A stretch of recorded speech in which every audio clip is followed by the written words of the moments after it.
Well, a forget. feature that YouTube has. Nah, we always forget. It's Google exclusive, so you know. Counting is illegal if you're not on YouTube. Also, just to alert, technically.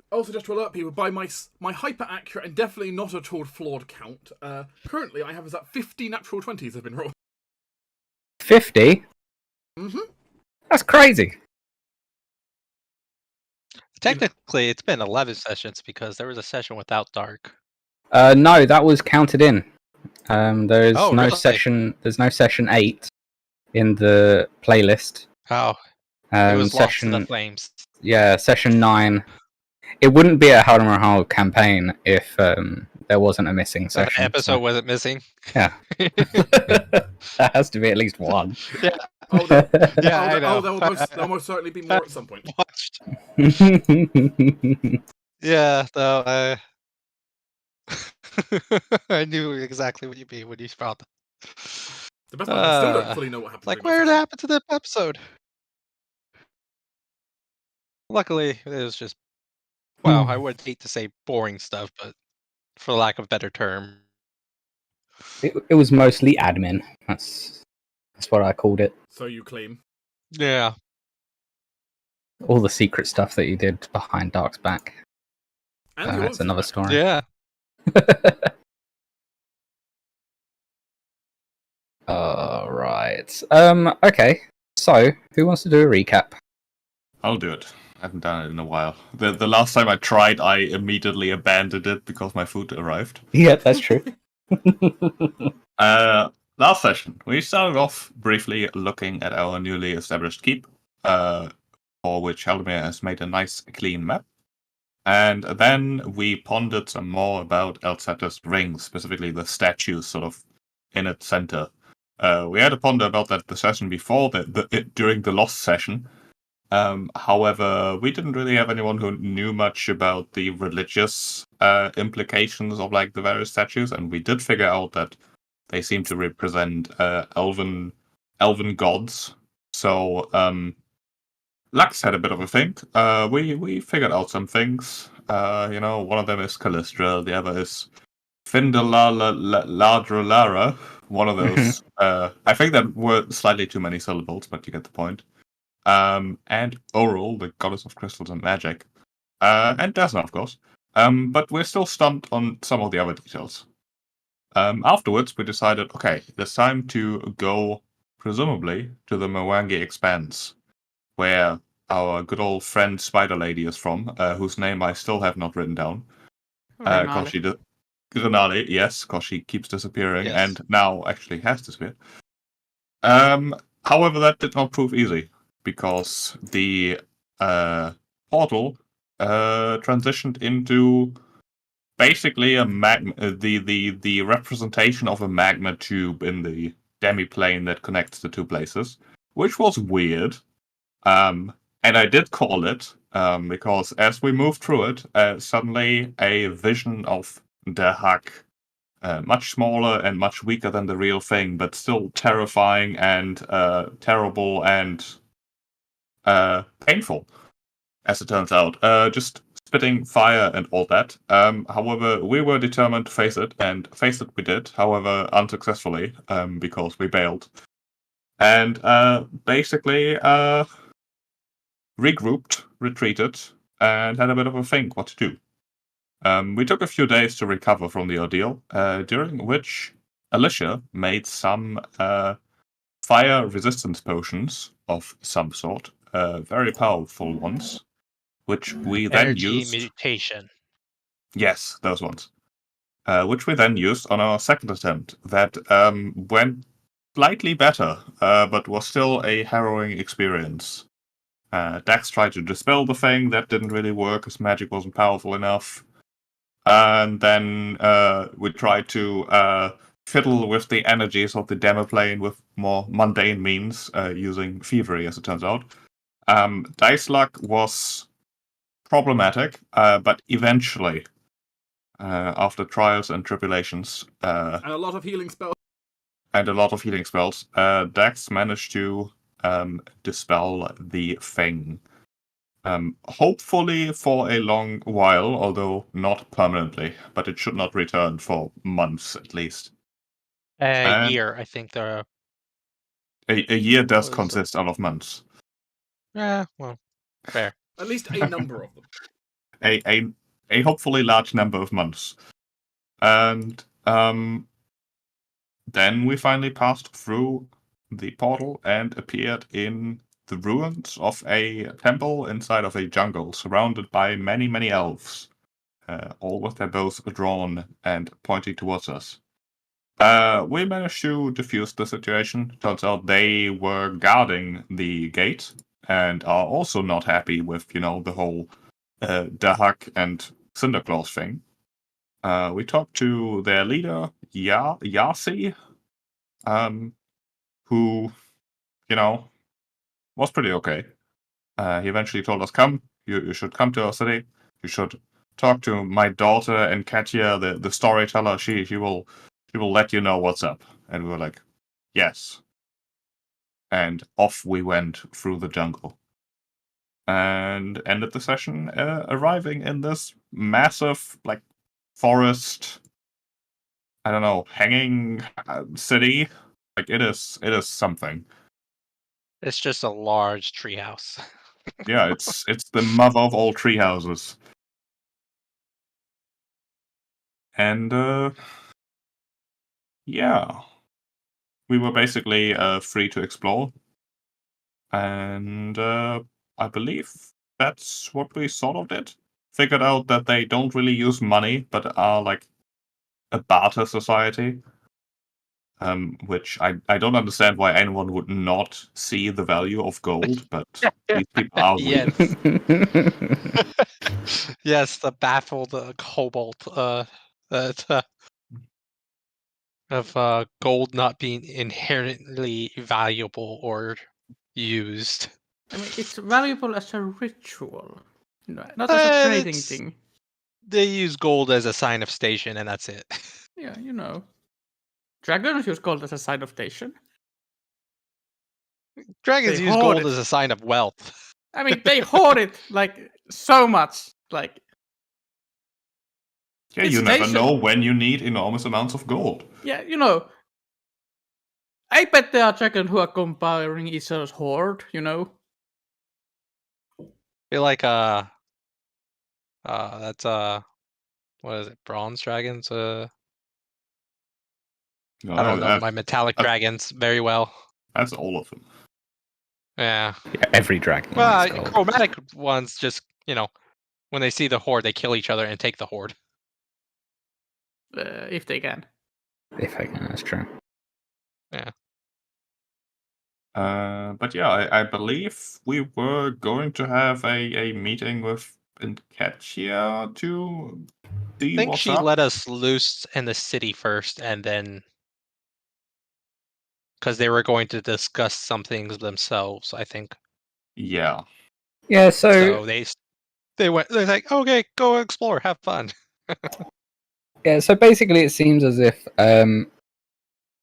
they welcome guests a bit more extravagantly than you guys are used to. It definitely seems as if they're more than likely going to be throwing you some form of feast as a welcome. So they're preparing for said feast. The people of the town bustling around quite a bit. Right, a feast. Looking around, do the people here seem to be vegetarian? Yes.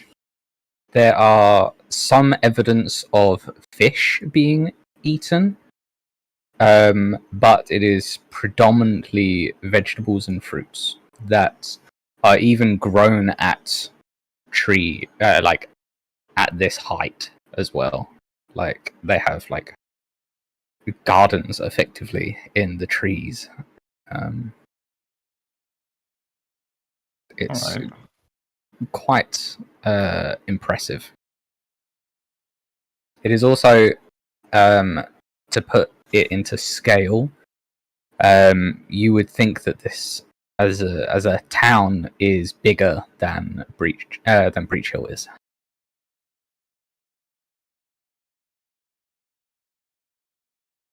All right. I mean, yeah, as far as Dax is concerned, he will look around, talk to people, and just really waste time until this feast. Because I, as well as my character, want to know what there may be to do and where we can go. Because the city is nice and all, but we got a purpose. We're motivated by glorious purpose or something. Yeah, I got a couple of things I want to do before this feast. Mhm.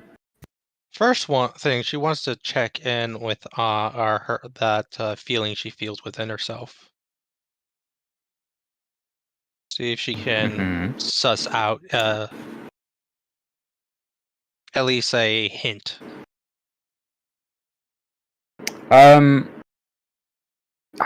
Effectively, you're in the right place.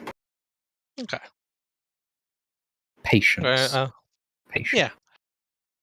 As long as that's still there, then the other thing is she wishes to find some herbalist or some veteran scout that she can discuss what potential dangers the forests have.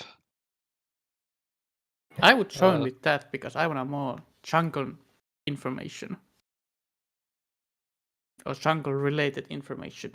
Yeah, so she's looking for some herbalists and gardens because those are the healers that have to deal with the results of the forest. I would then look for a scout. Okay. What about you, Lux?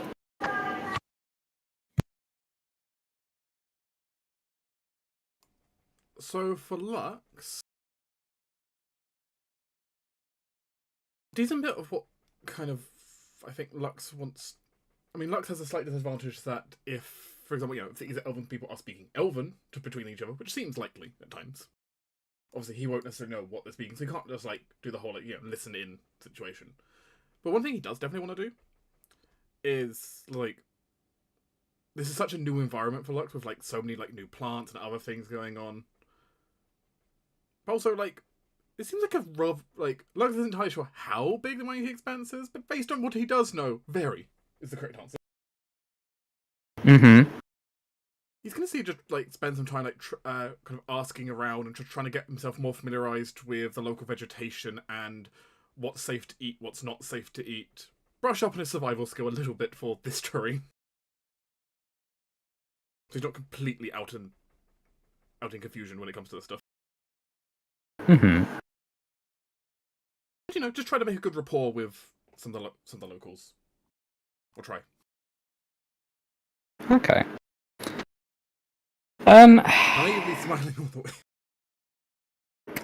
Well, okay. So we'll start with you, Lux, because as you're walking around, and you sort of find your way near the edges of the city, you actually spot something that might surprise Lux a little. It seems as if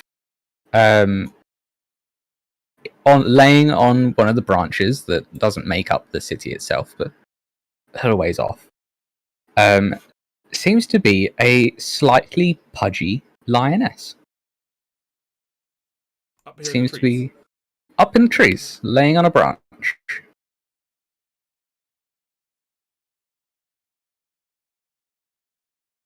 Lux is going to be very confused by this as he looks at it. It kind of pauses. And tries to look around me to see if he can get, is there any way he can get, a slightly closer or, a slightly better view from around here? Yeah, so the tree branches are quite massive here. There's plenty of room for you to be able to get closer if you wanted to. Lux will get a little bit closer then, and then just kind of examine. This is it an ordinary lion? Does it look like it's been domesticated up here? Is there like signs that it's more domesticated, or is it even or is it even a natural lion like it looks? This is so odd. Oh, give me a nature check. But he's curious, so yeah. No idea what I rolled. Wow. That's a lion, all right. Lions aren't really jungle animals, nor do they really live in trees. Hence his confusion. It definitely seems to be apart from the Ukuye, though. They don't seem to pay it any mind, but it also likewise doesn't seem to pay them any mind. But it does like crack an eye open as you sort of get a bit closer to look at it. Sort of watching you from a distance.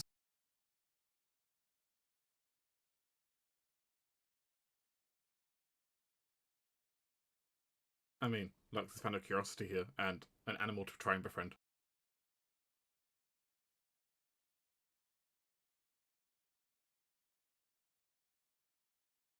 I mean, how does Lux... Like, what does Lux do? Just kind of seeing that it appears to be weirdly an ordinary lion. Lux questions that slightly as he kind of stares at this. Okay, what's it doing here? It's not the clearest. But Lux is going to go ahead and thankfully he's somewhat used to unusual animals. Obviously, this is definitely outside his normal scope, but it's just a big cat, right? It's fine. Just a really big cat. As Lux will go ahead and just try to slowly move closer to it, being as calming as he can. And just, see how close it gets before it seems to get, if it seems to get defensive as Lux gets closer, it'll just let him approach over. Alright, so she seems quite suspicious of you. Maybe a little on edge. So why don't you give me a nature check as you sort of sure try not to come across as dangerous at all.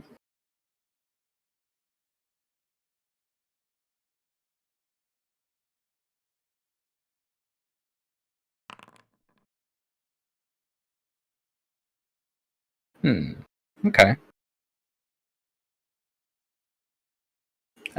You seem to get a small crowd of Akuye watching as the lioness seems to get bored of watching you, seemingly accepting that you're not a threat to her right now, and seems to slump down back to being half asleep.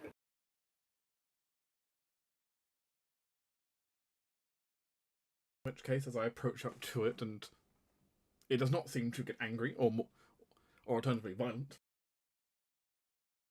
I'm going to approach up and kind of get a much better look at it now. I'm up close, just double checking. Does it look like it's been a fight at all? Does anything look strange up close? She just looks like a happy, healthy, maybe slightly overweight lioness. Strange. She seems to be in good overall condition.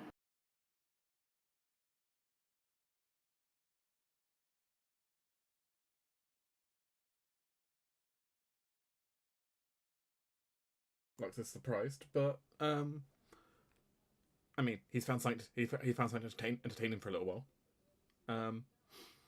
He's going to go ahead and just put before the lion a little bit of food.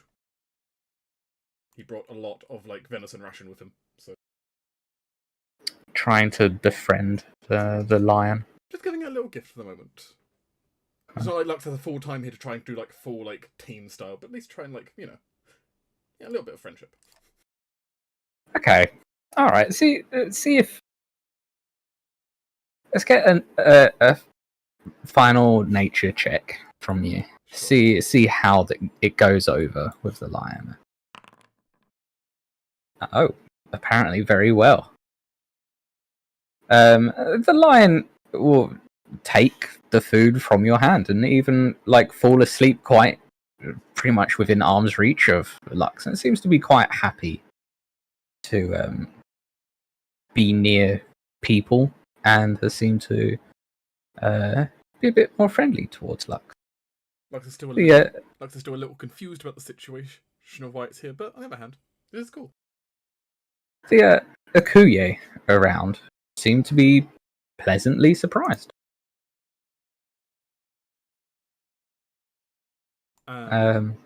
Seem to be taking note. They're surprised that like Lux's way of animals, or like it let me approach. Like, they're more surprised about its reaction, or like my behavior. Yes. Okay.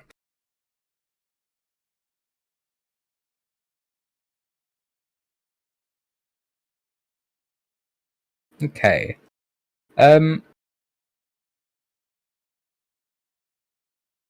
We'll pivot over to I was gonna say, is this branch down here for now? actually, I've got a picture of her. Bring her over. Aww. Happy kitty. So Alicia and Laurentius wanted to go look for people that know their business. Dax sort of wanted to go looking for the same sort of thing. I mean, I think Dax's goal here is to just talk to random people, really, basically. Okay. Effectively see what's up, what's around. Effectively gathering rumors, I guess it would be. Like, hey, I'm new here. What should I know? Like, is the graveyard haunted? Well, the people, the Akuya people seem to be, they seem to try and keep themselves quite busy. Of course, there's some that try and avoid doing some work and the such, but for the most, anyone that he sort of asks directs him back to talking to Enketio, or saying that she will explain, or like she will be able to give you all the information you need. That that sort of thing. Sort of palming any question off towards Enketio rather than answering them themselves. All right. I mean, if directly making conversation with people doesn't work, what if he happens to eavesdrop on people? Like, what's the general feel of the town? Like, are they happy, content? Are they worried, anxious? I feel like that's a perception check, I reckon. Sure. Sense motive of the town. Yeah. I sense motive the tree. Okay. Oh, that should be 19 because it's not a trap. It's not a I trap. hope. I mean, COD could be a trap depending on what their plan is. Yeah. Well,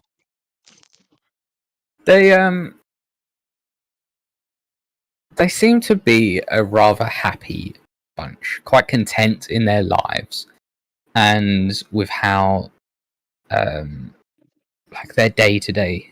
But there seems to be like a lingering worry that perfuses the entire town, especially the like guardians that are like the armed people. They seem to be a bit more darker browed, a bit more concerned in how they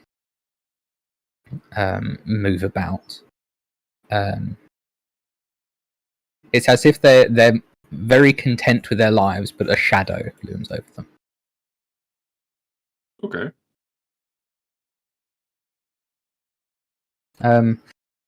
As you are sort of listening in, looking around.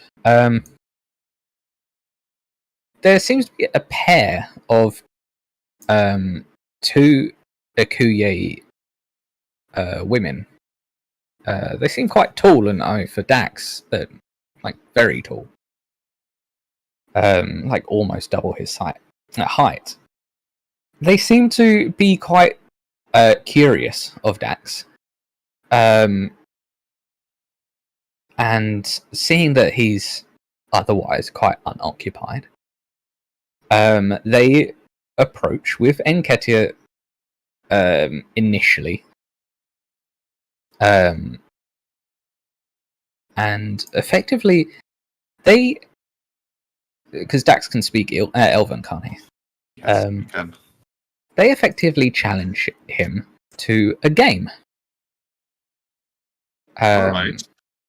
And these, like, they say, like, your friends can join if you want to pull them over as well. Depends on the game. It's called Decada. And they explain the game as this. It involves each player, or like each person in the game, wears a pair of copper anklets. Each set of anklets is designed to make a chime, or like to chime, when they, like, distinctively when the other pairs are struck. So the goal of the game is that you dance along to a beat of a song, while at the same time using fancy footwork to strike the opposing player's anklets to make them chime. The player that makes their anklets chime, like their opponent's anklets chime the most, is the winner. But stumbling and missing the beat results in losing points, or even outright losing the game. They're quite keen on trying to get you to get as many of you to join, and sort of urge Dax and to try like get the others involved if they haven't wandered too far. I mean, what are the stakes here? What are the rules and limitations? So, basically, there's no real board. It's sort of a thing to pass the time.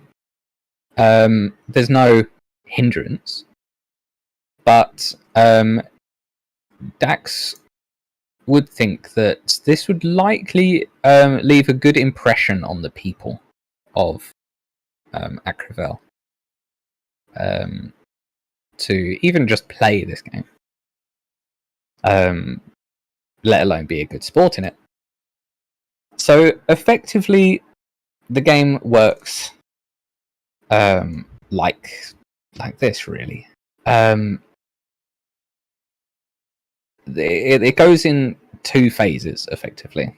So phase 1, each dancer makes an unarmed attack roll against their opponent's AC with a -4 circumstance bonus, because you're aiming at anklets, not the whole body. On a successful hit, the dancer gains 1 point. A crit allows the dancer to strike both for 2 points, but a crit failure applies a -2 penalty to the next roll in the second phase. So the second phase, each dancer must succeed at a acrobatics or performance check with a DC that's altered, to keep up with the beat of the music. A crit success grants a bonus to the dancer's AC for the next round. Failure removes a point, and crit failure removes 3.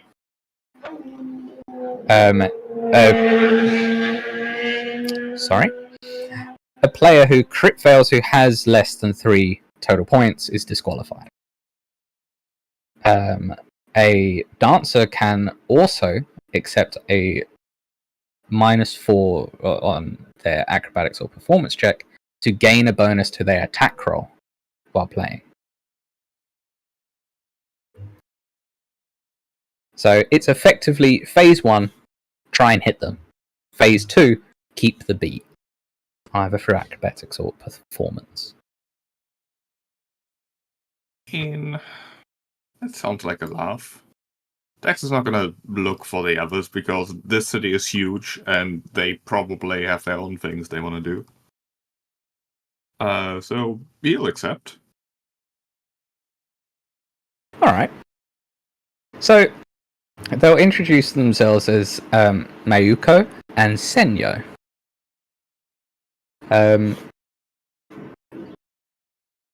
So they won't bully you and be 2v1. They'll keep it quite sedate as a one-on-one. Mayuko being the one that will effectively take you on. So Senyo, in turn, basically produces a instrument and begins to make music for you to be able to play to dance along to. It's a first to 5, and I suppose we can start with the first phase, which is some unarmed attack rolls against AC. Alright. Dancing kobold attack rolls. Mm-hmm. How do I thought I could just click this here, but I cannot. Unarmed strike, there we go. Alright. Kick. That's terrible. That is, in fact, not enough. You don't manage to strike her anklets. See if she can strike yours. Yes. Gosh, I'm apparently rolling as you. I should deselect you. All right, so she manages to get she has 1 point. All right, second phase. Can you dance to the music? So you can pick acrobatics or performance. Acrobatics, for certain. Dex is not a performer. Mm-hmm. That's a nat 20. Wow, that's a nat 20. So a crit success means that you gain a bonus to your AC of +2 for the next round. Okay. So she's going to roll. She succeeds, but not a crit, so nothing actually happens. She just manages to keep the beat. And then we go back to phase 1.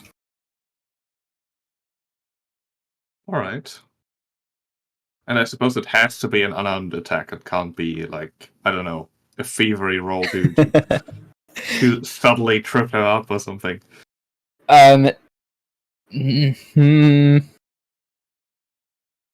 You could try, but getting caught, you might be seen as like spoiling the fun of a friendly competition. Let's not do that then. I mean, this is. I don't think Dax is much of a chance here. 14, no. Awful rolls from Dax. That is a miss with the bonus. That is a miss. All right, and then onto the acrobatics, or she's performing. Yep, you make it. Don't crit. It's a DC 15 on this phase. Okay. Oh, she barely makes it. And then back to phase 1. Strike, that's a nat 1. That's a crit failure, so you get a -2 to the before your roll in the second phase. So does she, apparently. Not a good performance here. Alright. Acrobatics. I feel like that those is... two just danced into each other. Yep. Yeah. I don't know how this game works. I'm going to body slam her. Okay. That's a failure. So that brings you to -1. But you aren't disqualified until you critically fail, which you didn't. So that's fine. She also fails, so she loses a point. She's brought down to 0 points. We God. We are playing this game backwards. Sorry, I misunderstood. Is this a golf we're playing? They seem to be laughing quite uproariously, having a great time as you both fumble at the same time. Going into Totally planned. Totally on purpose. totally on purpose. All right, let's use this opportunity to 15. Apparently you can't go into negatives actually, so that worked out into your favor as it turns Wonderful. out. So just zeros. Dax misses. She crits, so she manages to strike the two anklets, like each anklet that Dax is wearing, earning her 2 points. But it could all just go wrong again. I don't think it will go wrong. And then Oh. acrobatics. She What are these just- rolls? They are awful, but so Dax fails, but that doesn't do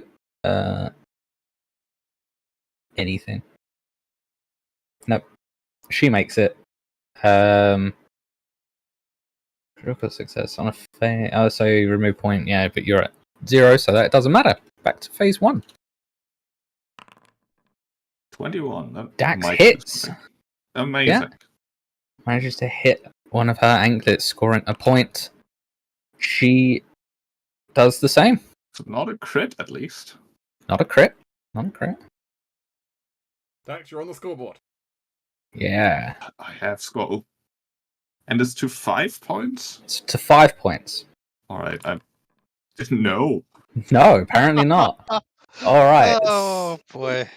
So that's a crit failure in the second phase, which means removes 3, and you're disqualified. So Dax loses, but that's okay. The elves, as a small group, has seemed to gather watching you play this game with Mayuko, and they seem to laugh and joke and cheer Dax as he makes the final stumble and is disqualified. Seeming that just participating was enough to bring some of the elves around to quite liking Dax.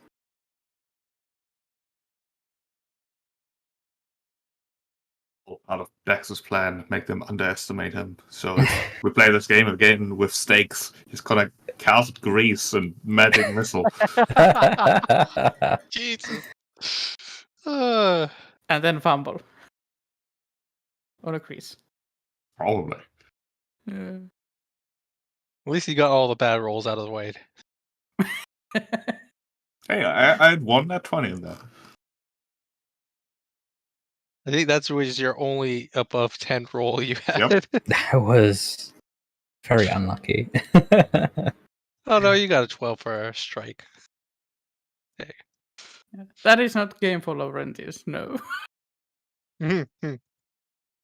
Lux would play, but he wouldn't be any good at it. You would have to force Alicia to.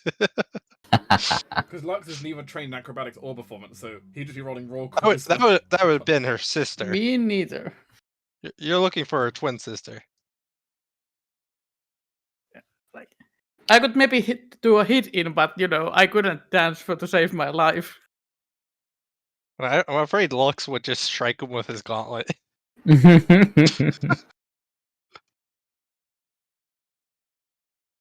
It's such an ingrained habit he has now.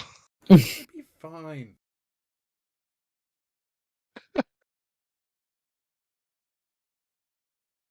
Well, as this is all going on, while Lux is befriending a lion and Dax is playing a game, Alicia and Laurentius, you seem to sort of come round to a bit of a clearing of buildings. And you see that there seems to be like a hunting party that's preparing to go out. And nearest front, there seems to be an elf with a rather sour look on his face as he looks at you. Seeming almost staring at you, almost.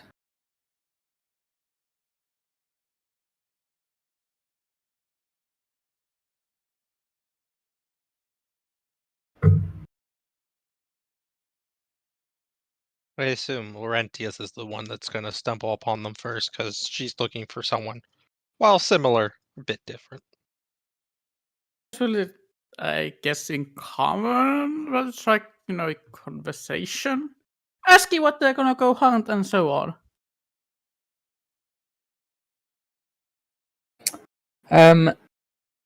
Some awkwardness with Laurentius. So, as Laurentius sort of approaches, the man that was staring at them seems to try it. Seems to say that he doesn't speak common, but Well, I already speak Elves. You do Sorry? know Alicia speaks Elven. Does he speak any other languages? You know, So give me a perception check. sure.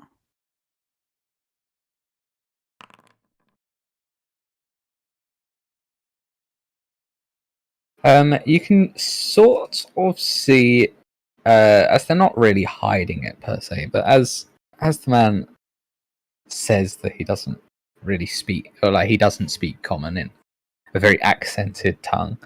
A few of his of like the hunting party around him sort of give him like jabs in the side, as if almost telling him off.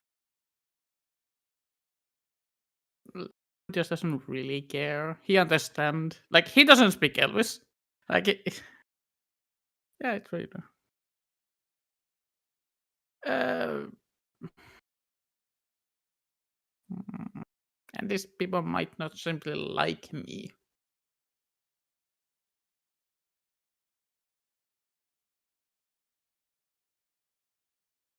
I mean, I guess, if anyone speak, common, draconic, I think- dwarven, or goblin. Not finding any but other herbalists yet, she will stop by Laurentius and ask, is there a problem?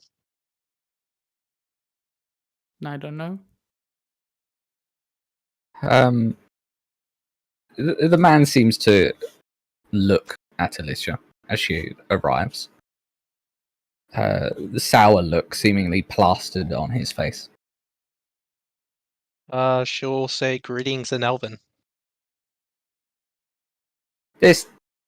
That seems to sort of break his sour look for a moment. Before he like looks to Laurentius, and although accented, not quite as heavily of an accented voice in common, says, "We hunt hogs and water bucks, maybe turtles and bats."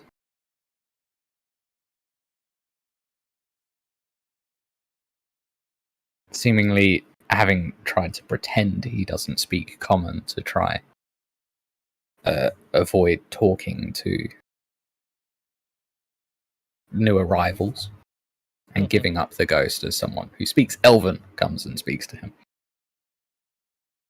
Laurentius doesn't really care. He will ask if he can, I guess join in to get know more with the land and get used to it. He understands if he cannot, he's bit coming into the area, asking around, anxiously. He's actually somewhat surprised at the request. A bit of a smile breaking the sour look that he's giving you, and says, "You are more than welcome to come with to hunt, and we can show you the land." Wonderful. He will join them. Alicia will inquire with him where she should find a herbalist so that she may learn what dangers she should prepare for, as she is a somewhat skilled alchemist. He clicks his tongue. Says, you should speak to Enketia. She knows all. She can tell you all. Just wait. The festival. The feast. You will have your time to learn.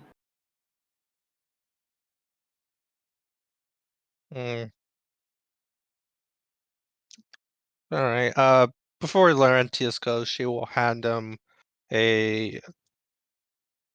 two different potions. One is an antidote and an elixir of life. Sure. Just in case.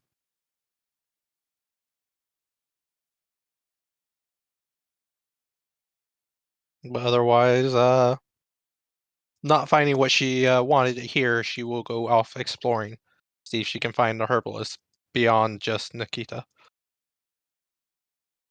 Okay. Well, we'll follow Laurentius in this case, as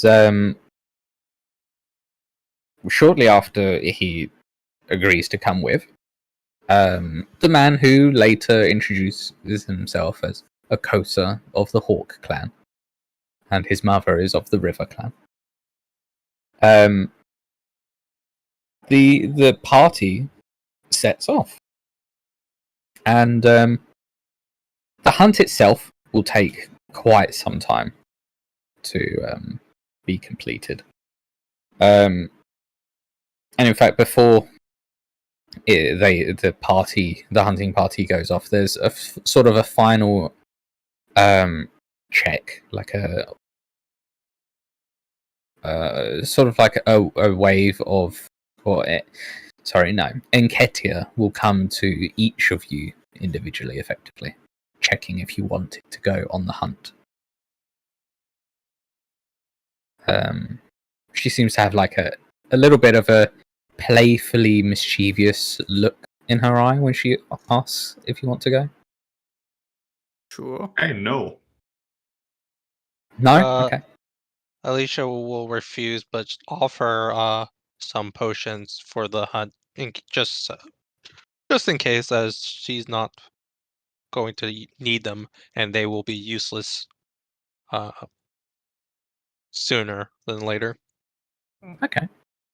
That's So- a hunter. He's tiny. Go. But she refuses to join the hunt. But yeah, she'll hand over like 3 other antidotes. Alright, if you just put like a list in the chat of what you Yeah, get sure. sent with.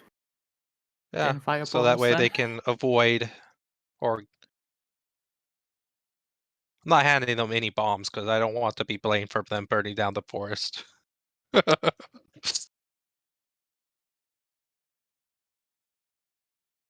Just need to... If the offer comes around to Lux as well, Lux would come along.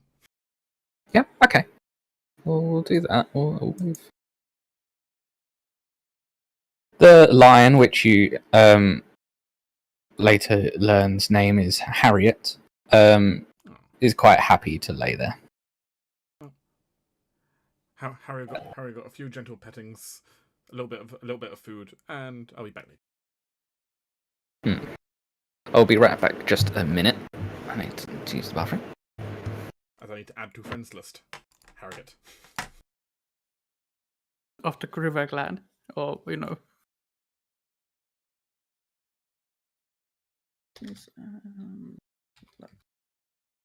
Sadly, I didn't prepare any anti-plague.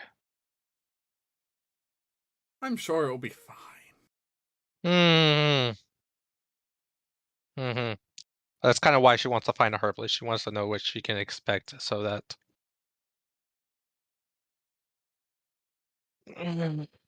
Because she's sort of like a wizard, sort of. She's got to prepare only ahead kind of of. time. Yeah, only kind of.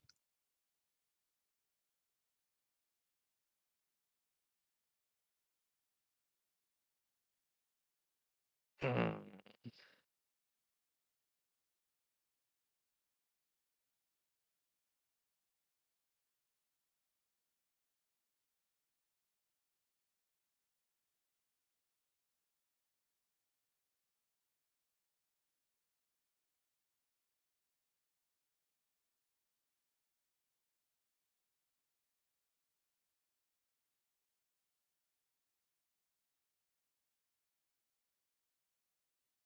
Doug, do you know if jungles count as a forest?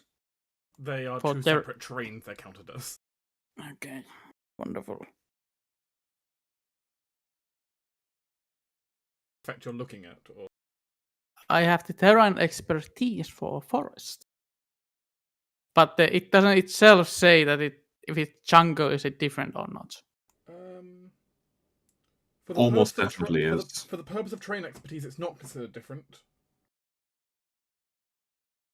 For train expertise, it's the only two options it's got is forest or swamp. So Yeah, so it's Really?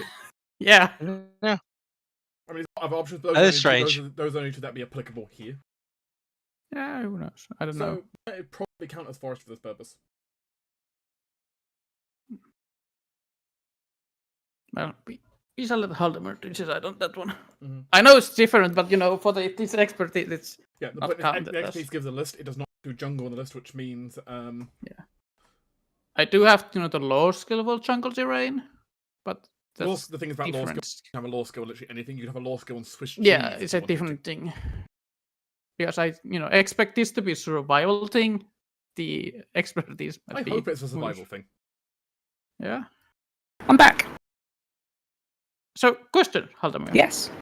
For the purposes of terrain expertise, would jungle count as a forest because it's not marked in an option to choice? The train Yeah, yes. this would because train expertise count. does not have a jungle option, so forest I think Yeah. is the I think it is the closest. Like jungle, like rainforest can be considered a jungle. So forest is, I think, fits that well. Good to know. Okay. So, the hunting party go out. You're the person sort of leading the hunting party that you spoke to. There's so many very loud bikes that come past my house. Is this smiling guy?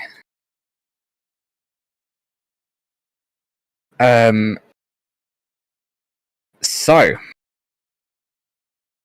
this too has some phases to it. And naturally, the first thing you need to do as a hunting party is seek out the animals.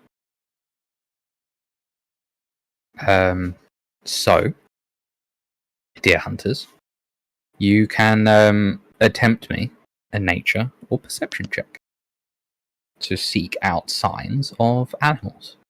I will do it. literal. I will do perception. All right.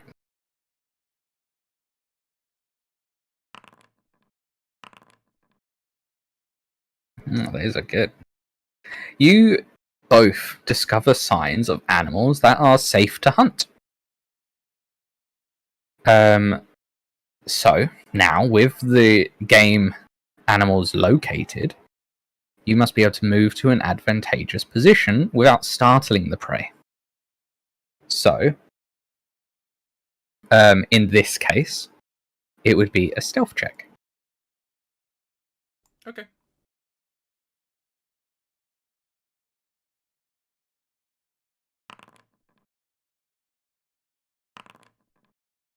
Okay.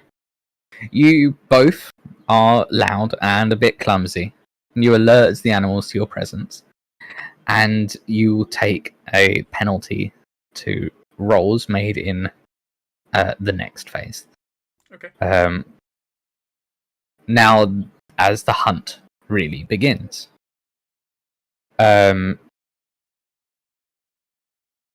so now you can now you can do a survival check to actually try and bring down the prey, as you're like trying to bring down like water bucks.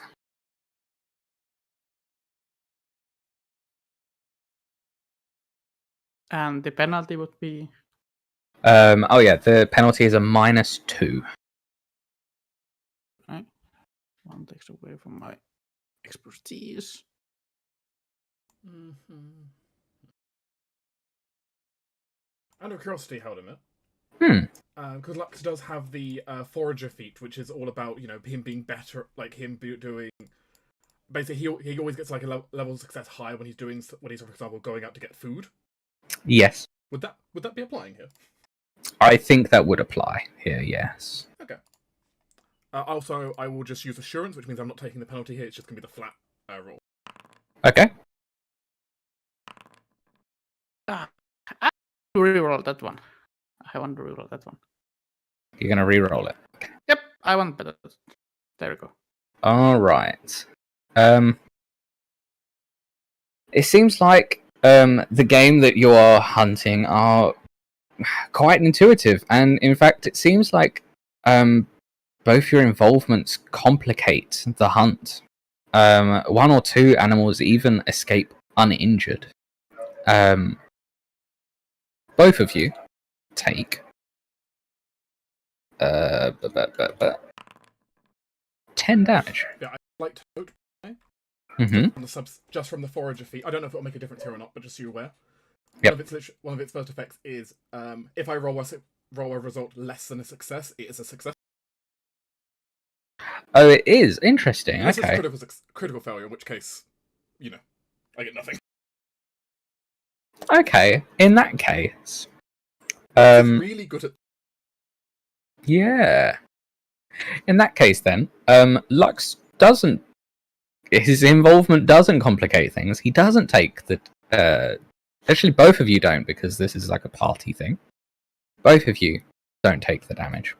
And in fact, both of you are considered that your participation in the hunt actually helps the hunting party take down the animals quickly. And what seems to be most important to the Ikuye is not painfully. Taking great efforts to make sure that their prey are swiftly and painlessly dispatched.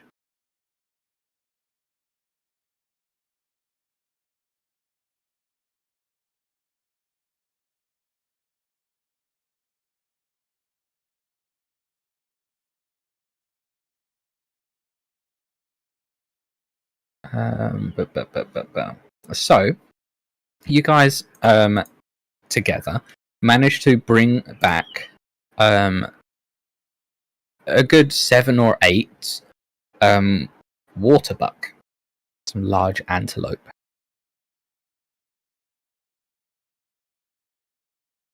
Maybe a bit of a clumsy performance, but Little bit clumsy, but you do seem to get quite the response from the Ikuye as you arrive back with, well, dinner, really. Smiling faces all around. Seeming quite happy with you, with some of you participating in getting the food that you'll eat. And not messing it up, more importantly. yay, me spending that skill feat. Very helpful. All right. So They're bigger than the ones back home, Laurentius. Sure, he can carry them. that is true. Laurentius could carry them. I just Lux going to make some small talk with Laurentius, though. He seems rather happy with this, like, we did well. Even if it was a bit fumbling, we both managed to at least find the animals. Well, Yeah, Laurentius will say that he will have to train his stealth more. He's not used to being stealthy.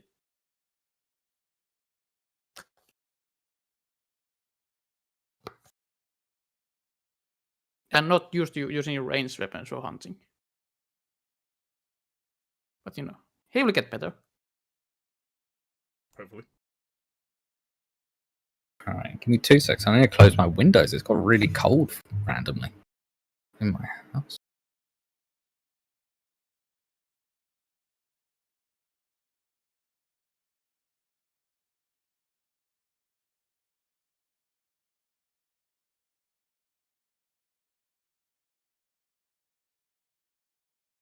All right.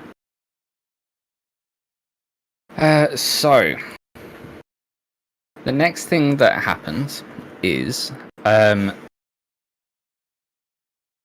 that all of you are approached either individually or what small groups you're in as the hunting party comes back. Enketia will come to each of you and say that basically give an invitation. The rulers of the Leopard Clan would very much like to meet the party as a whole. All 4 of you. They'd like to meet in basically in a more quiet end of the city.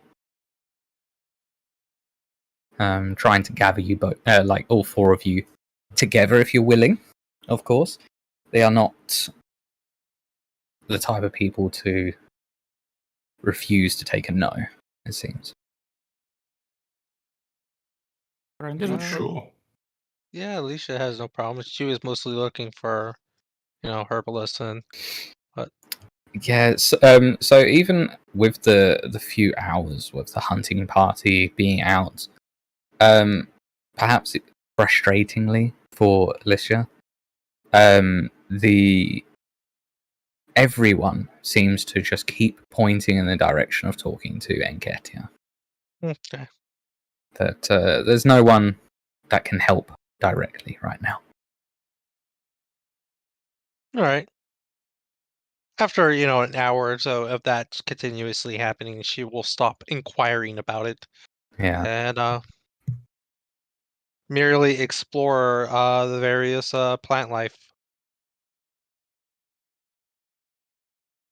And then once she is approached by Nikita to go to the meeting, she will join her. All right.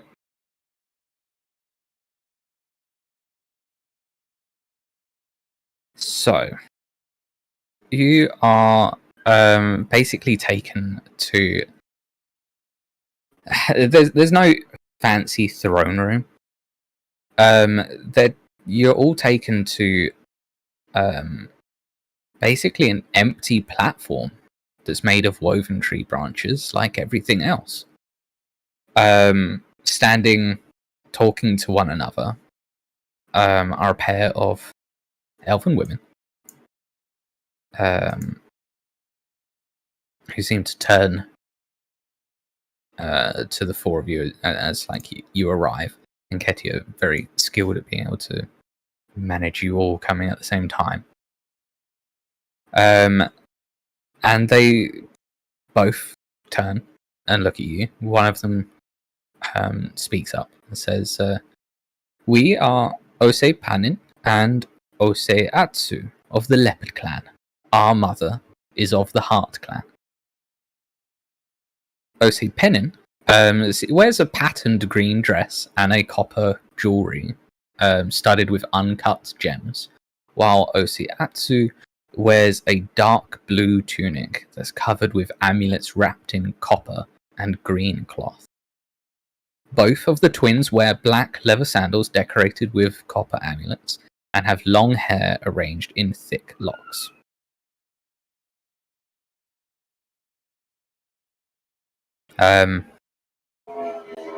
So as they introduce you, they sort of wait, as if waiting for your own introductions. Hmm,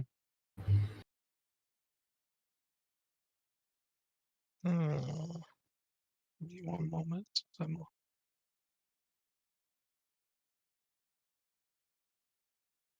Alicia introduced herself as Alicia Araceli of the Black Star Caravan.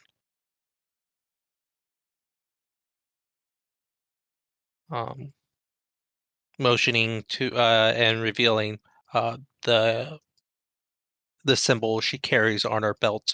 That's sort of to the side, but easily seen. But otherwise, she keeps quiet after that.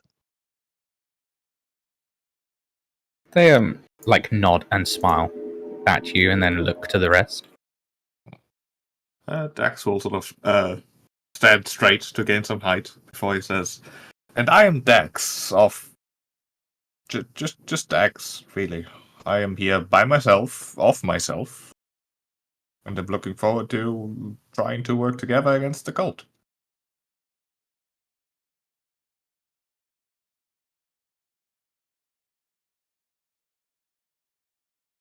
Laurentius will shout, after Dax to say, "Yeah, I feel similar as Dax. I'm Laurentius from Bridge Hill."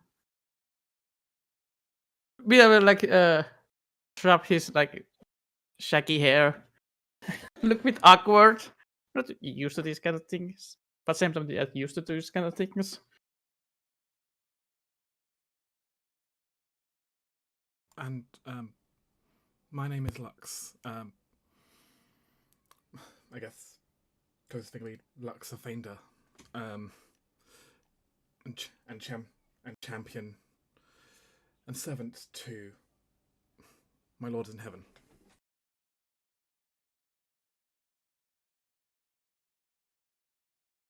They both seem to look you all over, and then we'll turn to will sort of start on their left at Dax, and we'll say, "What is it that you do?" As a What do you mean person. by that question? As a person? What's your occupation? Well, it's a difficult question these days.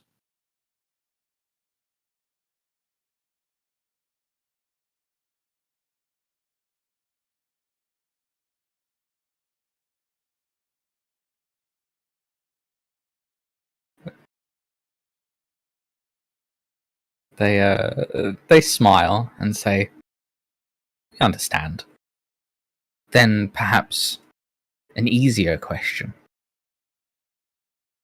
What are you most proud of about yourself? That is your easier question? They grin. They grin. They say, "Fair. That is fair, Dax." Then tell me, are these your friends? Do you have other friends? Tell me of your family. Maybe someone else wants to answer these questions. They turn to Laurentius. Say, will you tell us of your friends, your family?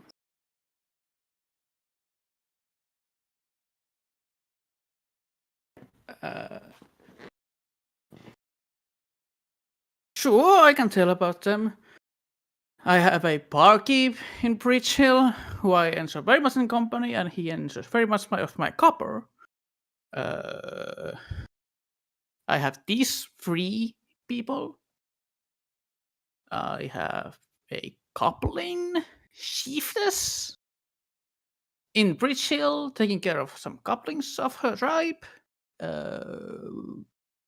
Some other town drunks, I guess. The speed, I guess. As for friends, as for occupation, I'm a farmer, hunter, I guess now an adventurer, and a guard of a keep. But mainly I'm a farmer. They nod, smiling. Say, perhaps you can tell us what are you most proud of about yourself? Of myself.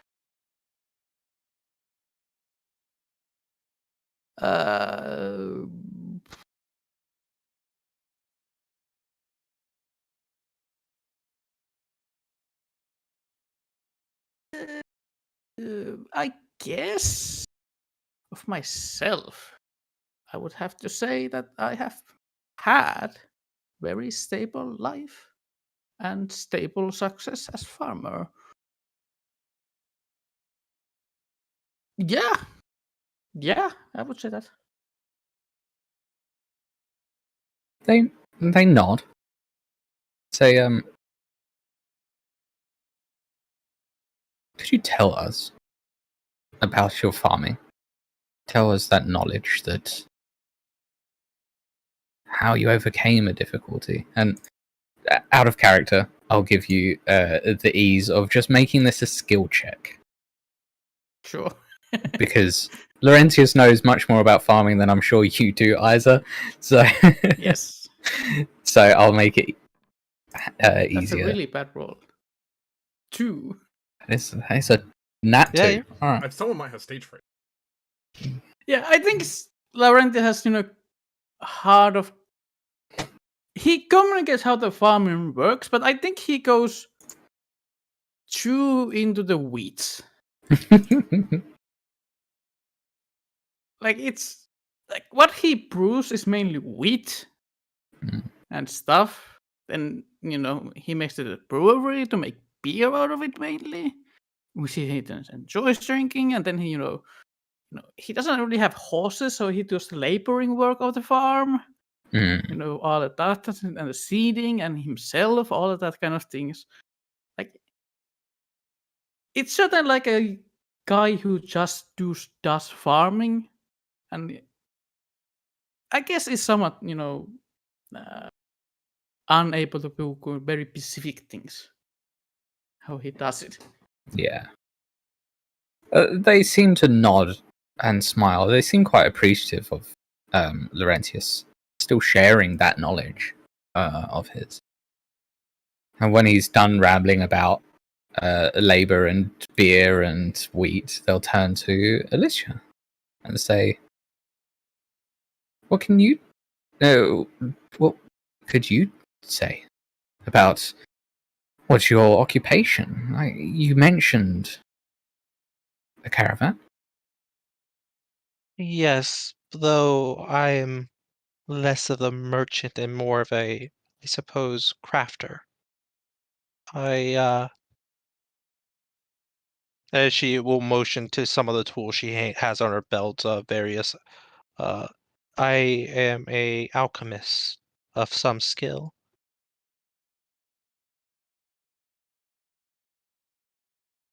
They nod. And what of your friends and family?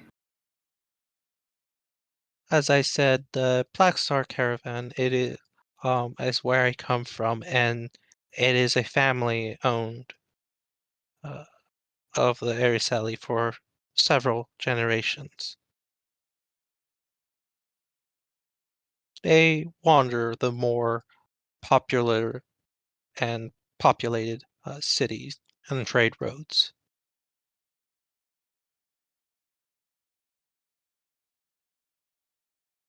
They nod. Say, could you tell us about your alchemy? How does we've heard of this word, but we've never spoken with an alchemist.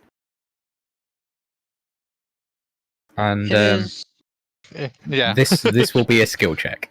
Yeah, she will definitely go on, and I will roll it. They have made the terrible decision of asking Alicia about alchemy. Yeah, they did. I rolled a 19. Oh my god. That might be a critical success just by raw number. For our lecture of how alchemy works. Oh yeah. Yeah. Once they broach that topic, she loses her reserved nature and becomes very excited and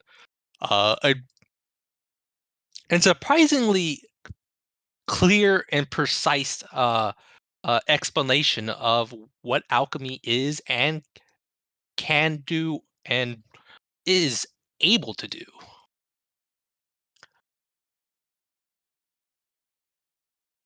And if they let her, she will take an hour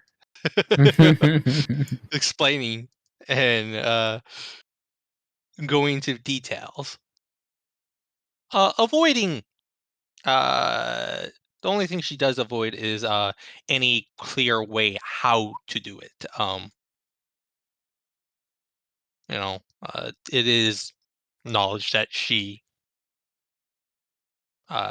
gained through trade or learned, so she's not keen on readily sharing that knowledge.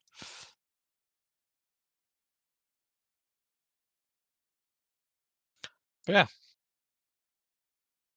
Well, they eagerly listen and seem duly impressed. Sharing a quick whisper between each other before turning to Lux and saying, "Tell us, Lux, what of your friends and family and this heavenly father you spoke of?" Lux takes a slight sigh as he knew exactly what he was going to get asked because it's kind of going around. There's a slight wishful look on the young man's face as he kind of thinks for a moment. Well, I don't have as much friends and family left anymore, but I do have two sisters, June and May. June is a bit older than me. May's a lot younger. As Lux kind of gestures like waist height.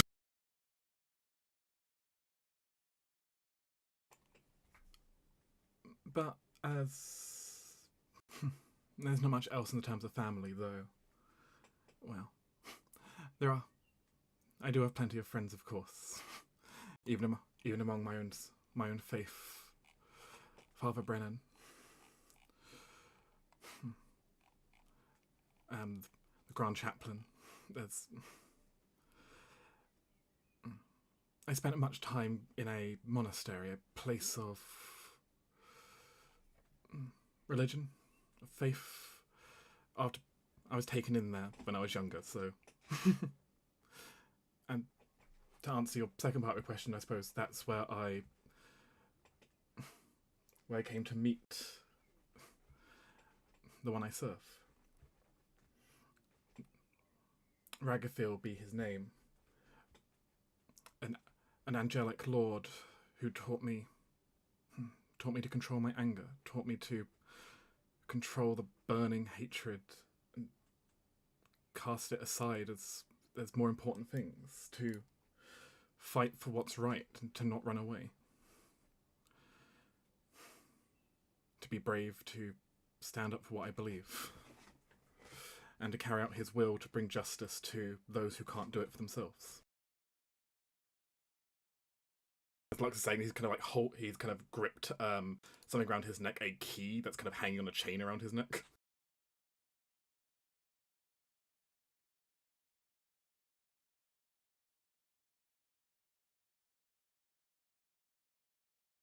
If you've got questions, though, I'm happy to go in detail. But I spend I don't know if you want me to answer your last part of like what I actually do or something like that, but I'd be happy to.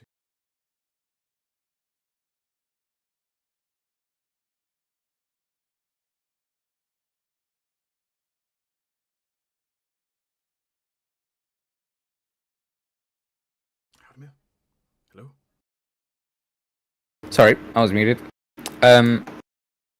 They like smile and nod, and say, like they seem to understand, what Lux is talking about. The concept of like, religion, and like being that guiding force, making sense to them, it seems, and they say, we are interested, though we want to know, perhaps not simply, what is it that you're most proud of yourself about?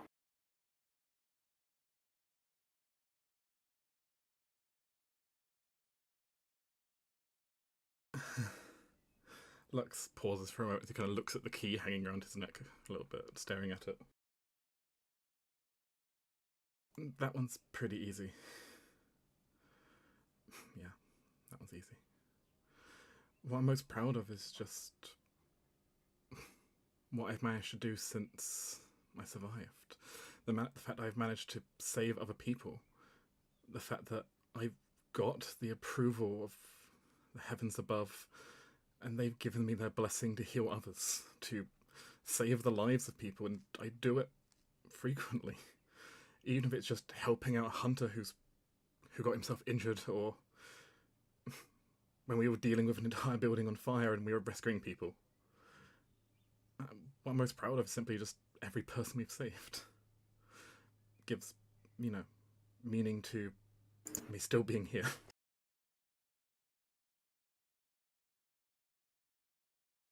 They nod, seemingly understanding quite deeply about that. And they'll say, then, can you tell us more of that? How you do these things? How your god helps you in this? And effectively bringing it full circle to that skill check to let Lux show off his knowledge. Sure, Lux will go ahead and try to roll religion here. Mm-hmm.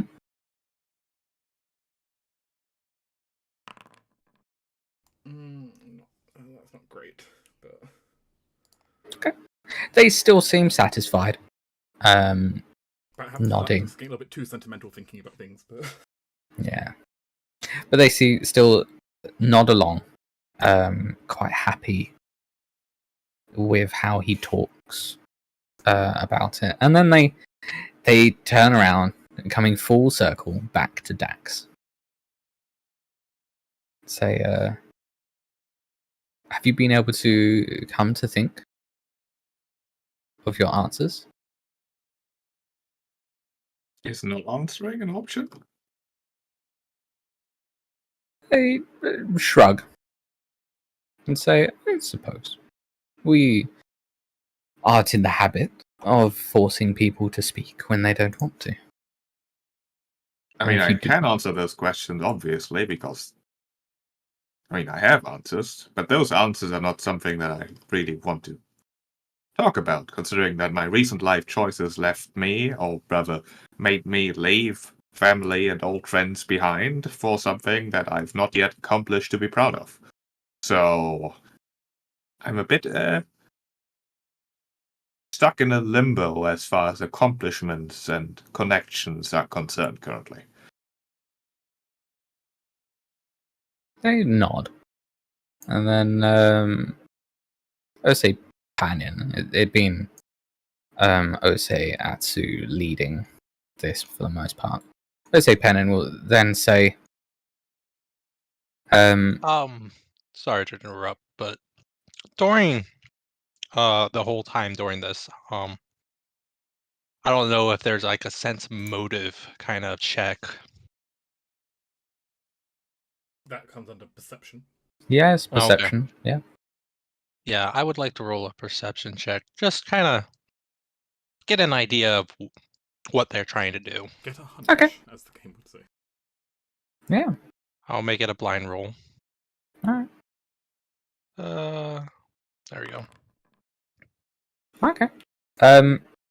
It very much seems like they just want to learn about you, about the people that are guests in their town. Okay. It might seem invasive, but for a people that give their name, their clan, and their mother's clans, it might not be entirely invasive to their culture.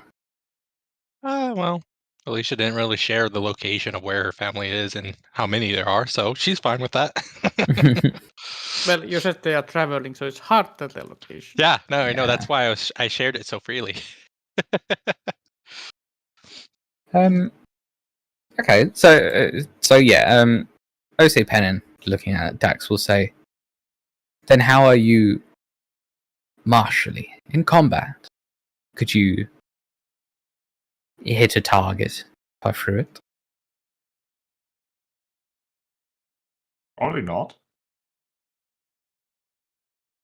Not range nor melee? Do you want me to justify my existence with some purpose or skill that I'm hiding from you? They seem to consider and say, not justify your existence, no. Just understanding the people that we've welcomed as guests. Understanding your capability and who you are as people. If you do not wish to, then you do not have to. Laurentius will say, I'm pretty good at hitting things with my axe. Usually I do quite nasty things with it. If I hit. Oh, O.C. Pennon will look to Laurentius with like a devilish smile and say, perhaps a friendly competition. See if you can hit me.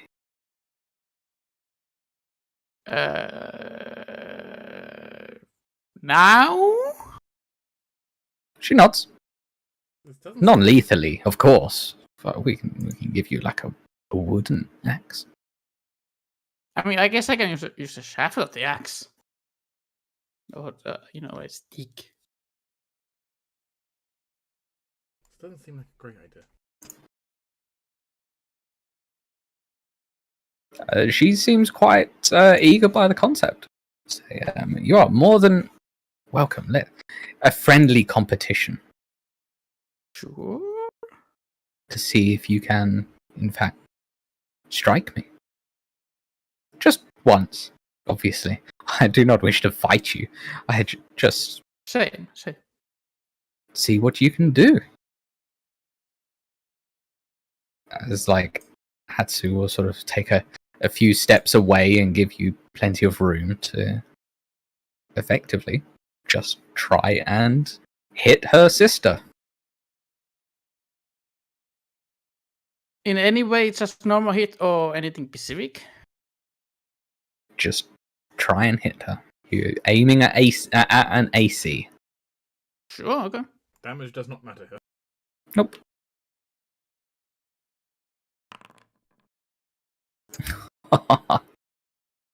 And if I hit, I will go with this. Like, Yeah. Well, you managed to exactly on the AC. She is fast and very agile. The average person likely unable to even come close to touching her. But Laurentius is just that good. And manages to catch her. And in good sports, they Osei Atsu will laugh and even clap at, like, applaud Laurentius from being able to hit her sister. and just scraps his back.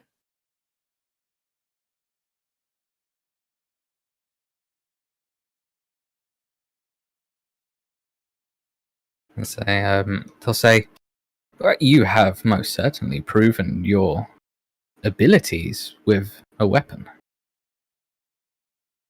You are skilled with that axe for sure." Good at it. Which I And do enjoy. and then they look at you all basically, and then say, "Well, we appreciate you all for coming here and joining in with the festivities that are to come. And they look to Laurentius for being able to best me in that friendly competition. I would like to give you a gift to honor you in that sense." And they will produce a dagger, which I'll create in the loot pile. That is a +1 striking. Actually, I might have the wrong. No, okay. Oh, that's right. Yeah, a +1 striking. And there's another tag on it, but I don't know where to put that on. What is the tag? And I could help. Shifting. Ooh. There it is, I think. Hang on. I think I got it. Yes. So it is a +1 shifting, striking, cold iron dagger. This is really fucking fancy dagger. It's a really fucking fancy dagger. I also have to note, shifting means actually that's more valuable. You're also thinking another way. Not only just the sheer value, but shifting means it can become any one-handed weapon in its case. Any one-handed weapon. Laurentius looks at this dagger and say, "Are you sure?" They nod and say it is not often that someone is able to best us in a friendly competition. And we people of the Ekuye it is our culture to give gifts of value to friends. And as you have tolerated us and beaten us, you are considered friends.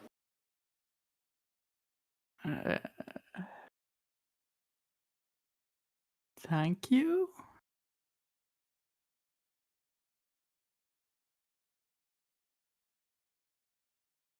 I suppose it would be a crafting roll to recognize the runes. I don't know. Yeah, Arcana, I Actually. believe. Identifying magic items is generally a magic skill. Yeah, I think it's So, an Arcana check. Yeah. If it's a generic item like that, then generally you can do it with any of the 4 magic skills. Oh, okay. If it's something niche, then you'll have to probably match it with the actual skill it was made from. Well, most of them are all +10 except religion, and I'm not going to roll religion, so. So yeah, I'll just roll Arcana, I suppose, because that seems appropriate. Takes 10 minutes though to identify items. Oh, I just wanted to see if she can, guess what the runes are. It takes all to study, basically, is the point. So. Yeah. Okay. Well, in that case, you'll be able to after the meeting for sure. Okay. Find out what it is. But yeah, they smile at you all and say thank you for putting up with our questions. Not many outsiders do, and for even accepting a friendly competition. So we wish you all to very much enjoy the feast, as it seems and smells like it's about ready. I sort of like gesture, and Enketia seems to be waiting by like this side, like where the play, like you guys would be able to go in for the archway festivities. Yeah, pretty much.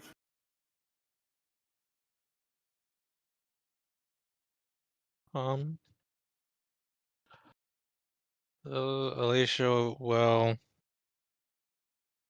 thank her for her hospitality in Elven and then turn to leave. I mean, if you ever have more questions, you are free to ask.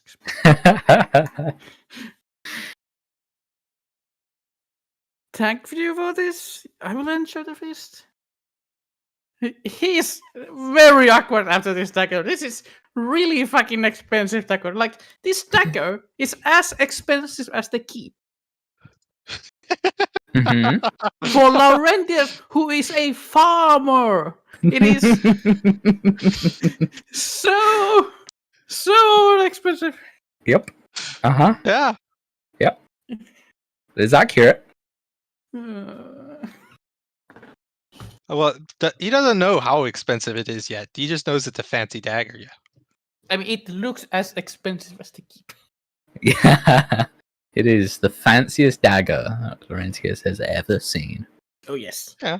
Like Yeah, With a the lot of most properties. runes on a weapon he has ever seen.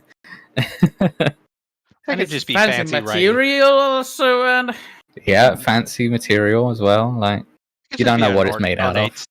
ornate dagger. he's not that blind. He has 10 in perception. Like, Yeah, he's not a he fool. recognizes. Jesus fucking god, these people.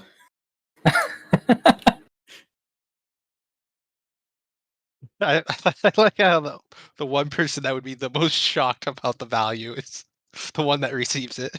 It's on brand. Dax will be like, he's a dragon. That makes sense. He gets tribute. Lux will probably just be humble, and Alicia will be like, not my kind of thing. Yeah, Lux would be incredibly humble about it, but like wouldn't be overwhelmed quite the same way. Mm-hmm. Yeah, Alicia will probably just say, oh, neat. Something to experiment later, but that's about it.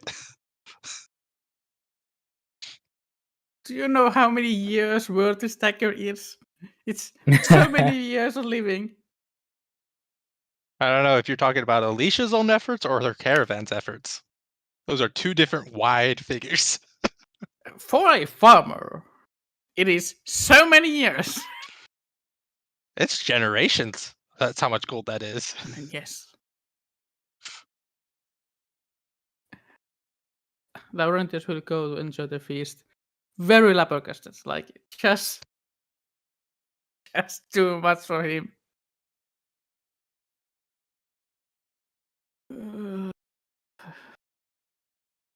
Well, you guys are more than welcome to make your way into the feast, filled with music and dancing and lots of good food. Alicia is going straight for Mikita and trying to interrogate her. It's been hours. She could have been experimenting. she smiles.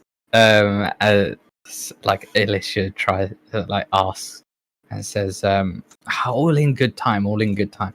We will have plenty of time to talk after stories are shared. This is after food, after drink and merriment. So go and enjoy the feast.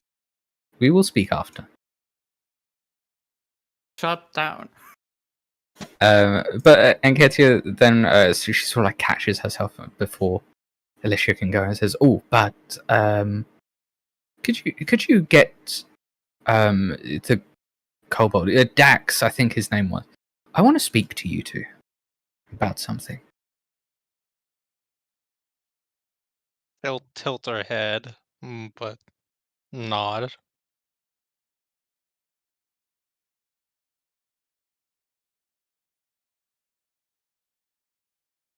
Does Dax go over? Is he happy to do that?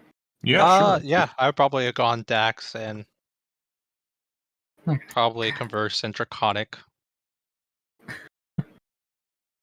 I'm saying that Nikita, for some reason, wishes to speak to us privately. All right. Odd, but sure. Then we'll head over. So as you sort of come up, she sort of leans down a little conspiratorially, and in common will say, "I have a favor to ask. You two seem to be the more talky of your party, a bit more social. So this is a little cheeky, and I'll make it up to you after the feast. I assure you, I promise. But you see my father," as she points to Yasi, "and his friend Akosa over there." She gestures with her staff towards the two elves. They're actually conversing together, quietly, off to one side. She continues, they're both clueless. They have been friends since childhood, and, well, they've been in love for the past 10 years. Ever since my father helped Akosa recover from his time with the Aspis Consortium, and Akosa helped my father recover from my mother's death. And neither of them will do anything about it. They both have too many concerns invented in their own minds, and they both worry what my mother would think. I know precisely what my mother would think. She also thinks they are both being clueless. I have let them dance around each other for years, but today I have decided that life is too short, even for elves. Maybe even especially for elves. And Kentia seems to be a bit pensive for a moment before she shakes her head and scoffs a little. The elders here always say it isn't our place to interfere in other people's personal lives. But I'm a half-elf, so I don't care. Why? Can you help me turn this festive atmosphere maybe a bit more romantic? Just help me get these two clueless idiots to catch on, to get a hint.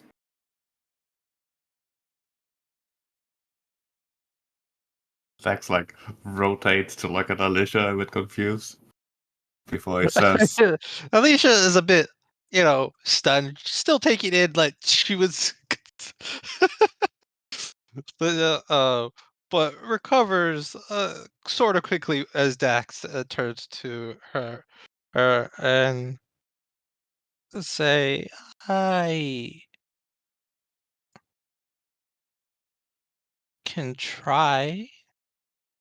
I believe." I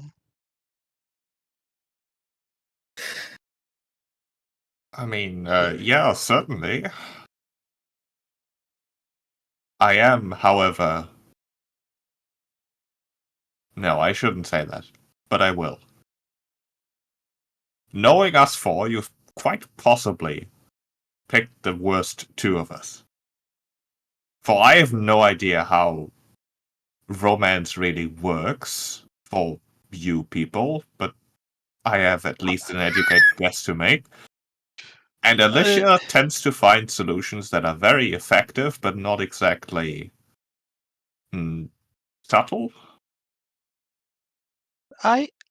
Well, yes, my sister's the one that does the subtle things. At best, I could provide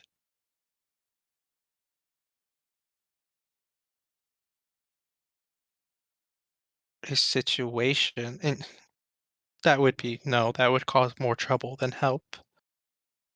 She starts to finger a couple of the vials that she has on her belt, specifically the infiltrator elixir. Oh gosh. She'll say, like I picked you two because, well, you seem to both be the most willing to speak to people. And if the others can help and you can persuade them, please do. I've watched these two dance around each other for 10 years. 10 years they've denied each other happiness. So I just want to fix that. Let me ask you this. Have you ever gone to them and said, hey, you two, Mother would really enjoy the thought of you two being together now that she's gone, and I would also approve. Have you ever tried that? She nods and says, I've not been quite so straightforward, but I have tried to make them see. They are stubborn. Perhaps you might be able to do what I could not. If It is all else fails, I think we can bluntly do that to Tax. But first, I think Lux and Laurentius are best to navigate this. Laurentius, I think he had a family once. Oh, that's and why you're thinking of Lawrence. I thought you meant to get them both drunk, which actually might work.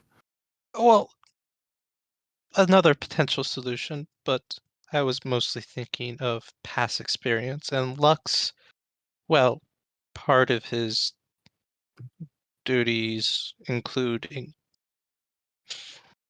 dealing with more people than me and you are used to.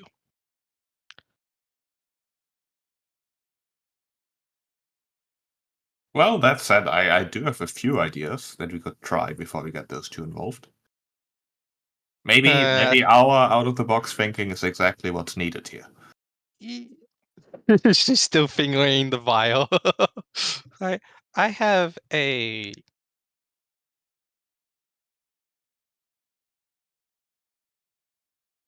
extreme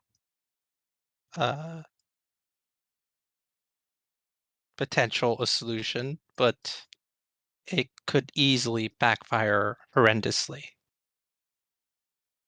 I mean, so out of character, would you guys like just a couple minutes, like a little time to, consider yourselves while I can pan the camera to Lux and Laurentius Sure, while you you go, consider. I'm just imagining both Alicia and Dax coming up with increasingly insane plans to make this work. Yeah, eventually, after some regret their choice. Controlling, she will omit to the infiltrator elixir to disguise, well, either as the mother or one of them, and then. And if that doesn't work, we lock them both into a house and go from there. Oh man! All right. If I had time for a long rest, I could do a lot more outrageous things. Yeah, sadly, my magical skills are not quite powerful enough to actually have your mother's approval be given. But I might get there eventually if you want to wait. So that's frowned upon in your culture. Yeah, these are just some of the ideas. Some of the ideas. Some decent, some horribly bad. These are some of our worst ideas. So as the pair of you sort of consider, Enketia is dragged away by a trio of younger elves. They're like teenagers, basically, but they're like 60, 70. Elven teenagers. Elven teenagers. She's sort of dragged away. And she's actually brought over by them to Lux and Laurentius. And effectively, they come up to them and say, we've heard you Northerners can't handle anything with spice. No, that's wrong. I like how the situation approached the opposite groups. Of the people that would handle spices would be literally the dragon and the tiefling. You think they didn't think of this?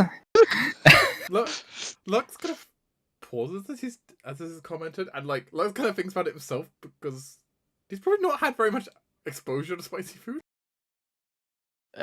Laurentius will say, spicy dwarven fire wine is pretty good, I have to say. Rarity, but it's so good. Going back to that alcoholical. Well, they grin, and Enketia seems to grin with them as they converse in Elvish, which I believe neither of you speak. Oh, definitely. But Enketia looks to you with a grin and says, well, they say they have been growing some of the best, most delicious and spiciest peppers in the city.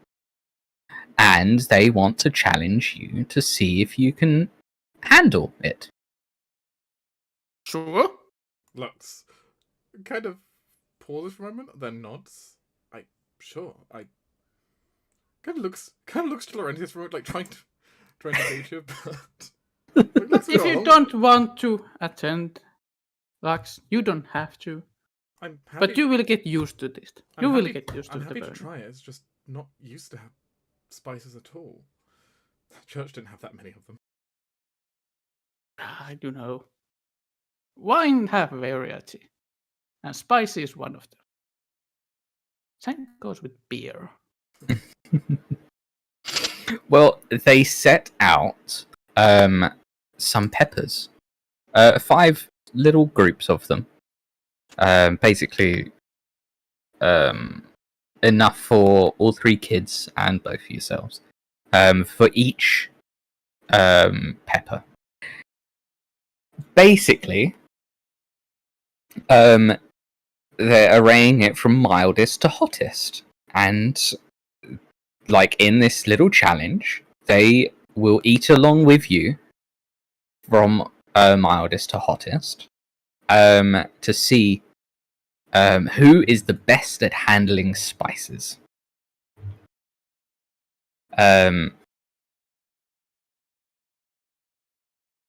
So this is how it basically works. Each pepper has a DC.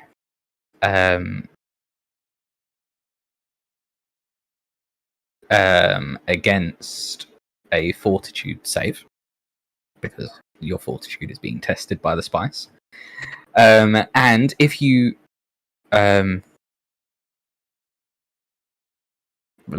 basically they will give you, if you fail, they could make you sickened, and we can go from there if/when you fail. But they offer you the first pepper, and the kids all eat the pepper quite swiftly and seem to manage it quite well. Lux looks at it curiously. For a brief moment, has that kind of like botanist kind of. Laurentius just eats it. Oh my god! Just chucks it like home. It's nothing. Like, Yep, the first pepper is nothing for you guys. You manage it so well, you're fine. No ill effects. I was just gonna point out, Laurentius has an antidote on him if he needs it. And then they offer you the second pepper. Eats it again. Laurentius is fine. Lux is fine. the first child drops out. The heat is a bit much for him. But the other two seem to be...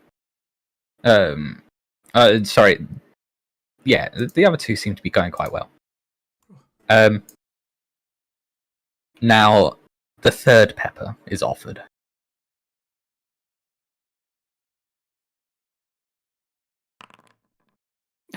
It's just a mild pepper. Laurentius is doing well.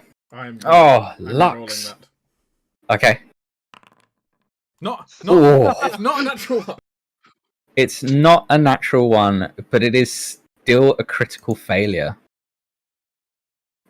So, Lux, you are... where is it? There it is. Sickened 4. Now, you can attempt to recover from being sickened, but to keep your composure, you need to make a deception check. Basically, to look as if you're totally handling this heat.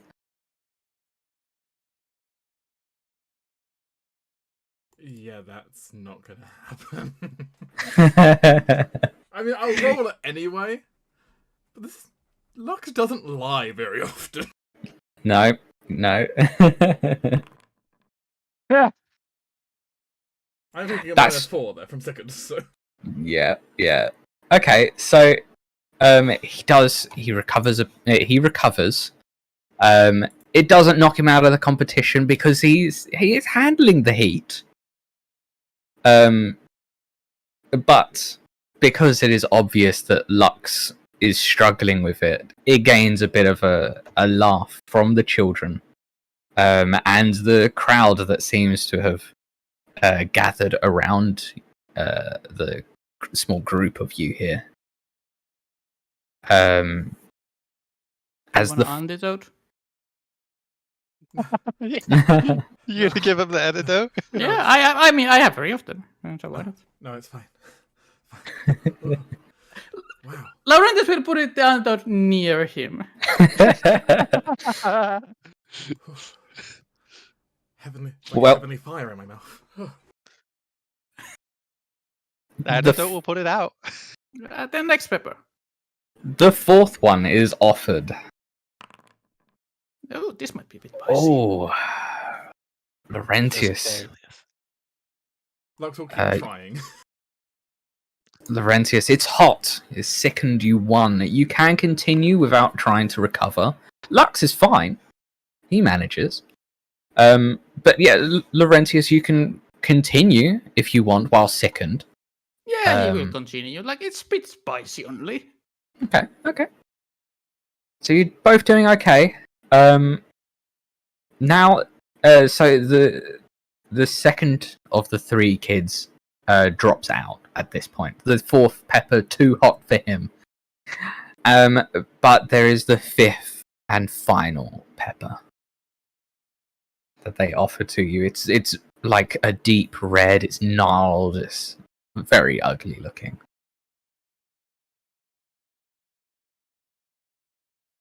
Laurentius will just eat it. We've gone this far, huh? Oh, boy. Oh no! Hey! Lux manages it. Laurentius, you are sickened 5. And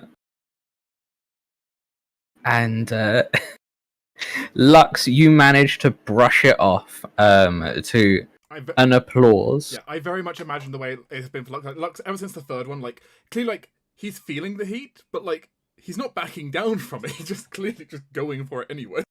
Yeah. I think it's finally like Laurentius has been chucking all of these. All the heat just got up him. All at once, and he's just like feeling it very openly. And he traps one of his beers and just drinks it. No remorse at all. Well, let's see if Laurentius can recover because he has not lost his composure yet. I guess. Does he just give up, show that he's struggling with the last one, or does he? You I mean, can. it's deception with -5. It is deception with -5. That is accurate. Yep. No, I think he will just give up. Like he Okay. knows his limit. Like he ate too many of them, and he That will wash is- it away with beer. All right. They will laugh and joke around with you as you manage to eat all 5 of the peppers. Though they even though they are also suffering from the heat, they are having great fun, sort of ribbing you in good spirits for losing your composure, but they very much seem very happy that you and quite impressed to your dedication to suffering the heat. Yes, that's what it is. The stubbornness. They're very happy to see that. I mean, what kind of paladin of a fire god would back down from a little heat, right? That's true. That's true.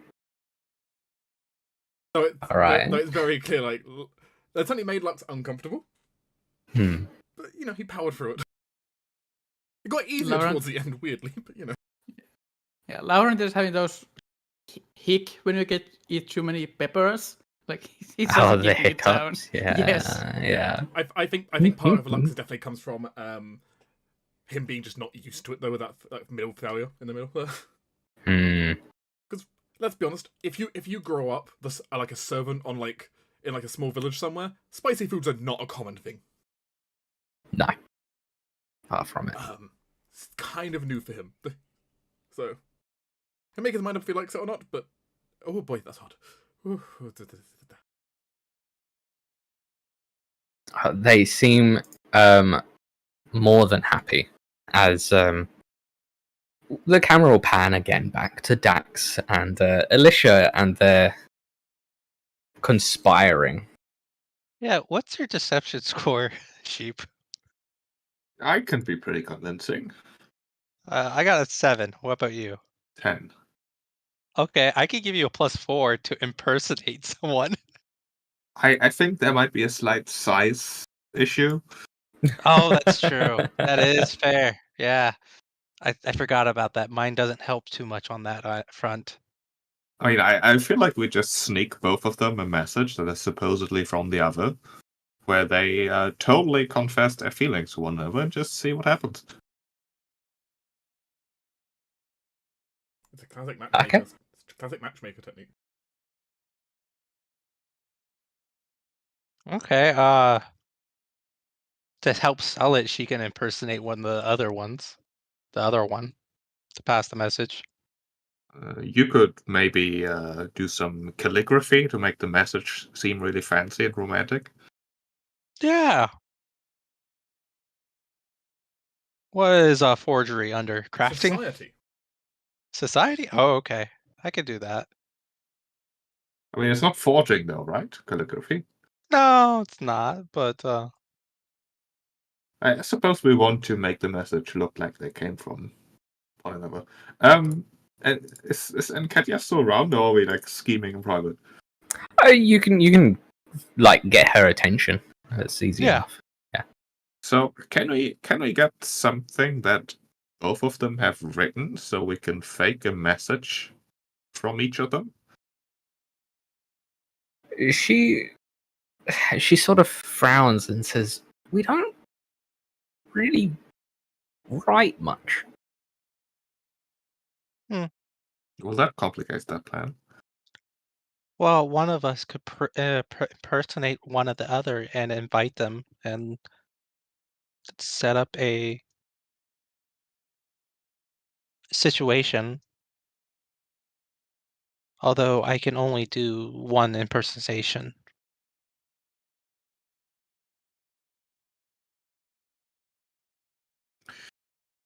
I mean, we don't necessarily need to disguise ourselves. We can just simply go to each other and say, hey, the other one invited you to this place that we will have obviously already prepared with whatever objects and decorations are appropriate. Mm-hmm. Like trying to create a romantic space to get them to both go to. Yeah, Mhm. making each of them believe that the other one prepared it. Mm.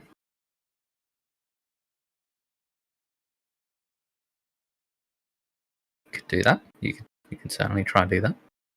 It seems to be the solution that is It's the solution that's most likely to work for us. and the Mhm. one that is least manipulative and deceptive. Mhm. Yeah. She can agree to that. Really wish I had a different loadout for potions for this. Because I have so many things that could help with this. And you didn't leave anything open for quick alchemy, did you? No, because we were, Dealing with the fighting hack. the Haka's vision, who nearly TPK us multiple times. It's true. That's true. So I feel justified not leaving anything. So I would say we try that, although how to decorate said space is so far out of my area of Alicia can expertise. handle that. Alright. She will have to borrow Nikita, to make sure she's not forgetting anything that's more culturally appropriate, and maybe she can help her with some of the symbolization. Okay. Give me just 2 seconds. Oh, no mind. Okay. That was asking for something. And Ketia can certainly help.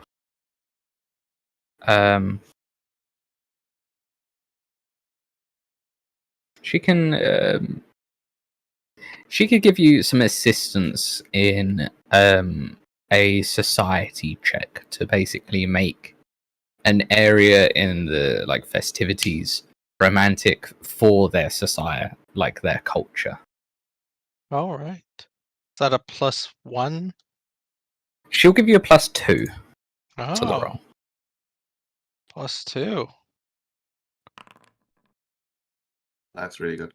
Okay, all right. That's a decent roll. And then I suppose Dax, maybe with Enketia's help again, will approach each of the two lovebirds individually, catching them while they're alone, basically, and say that I've been told to deliver a message, an invitation by an anonymous person who really, would like I to wouldn't spend say an it. evening. Something along those lines. Going with anonymous person. All right. Probably. I sort of want them both to arrive at the place at the same time, meet each other, and just think, "Oh, of course, that is the anonymous person." How romantic? I don't know. Okay. I'm a nerd who plays D&D twice a week. What do I know about romance? Ouch. All right. That I took some damage from that one. Emotional damage. Oh. All right. Well, give me a deception check. Let's see how you Cool. deceive them into. My 25. God, you guys. Yeah. Yeah. No, you manage it. And maybe you guys watch from a bit of a distance, but We'll also lock the Had some- doors after they some enter. really- I've had some really bad ideas to help encourage this along. Oh my God. So I'm debating whether she would do it, because Gosh. she does keep a supply of herbs on herself, various kinds of herbs. Oh, okay. I mean, you tell me what you want to do. I don't know. Should If you want to do something, you can do something. That's your choice. I'm thinking spiking the food to lower their inhibitions. You know. Roofying them. I feel like that might be going a bit far. Yeah, that's what I said. That's why I had bad ideas. I'm still debating whether. You know what? I'm just gonna roll a d20. Odds I do it, evens I won't. Okay, I won't. No, that's just the inherent chaoticness of her. Okay, But she okay. thinks better. She thinks better of it. That's fine. Well, Yeah, she imagines someone in her family beretting her for. well, she does. You are able to see that with the mixture of the surprise that it's someone like that it's each other and the very romantic space that Alicia set up with the help of Enketia. It seems as if the two have opened up a little to one another and smiles and affectionate touches, and they're proper and reserved, but it seems as if you guys have in fact made an impact.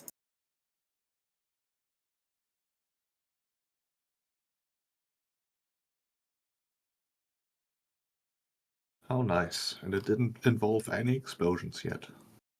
No. I mean, she could always set off some fireworks. In the trays. You know, nothing brings people together like having to escape a fire together. I wonder if that's actually a bomb I could have. Some fireworks. I'm pretty sure there is. I might actually.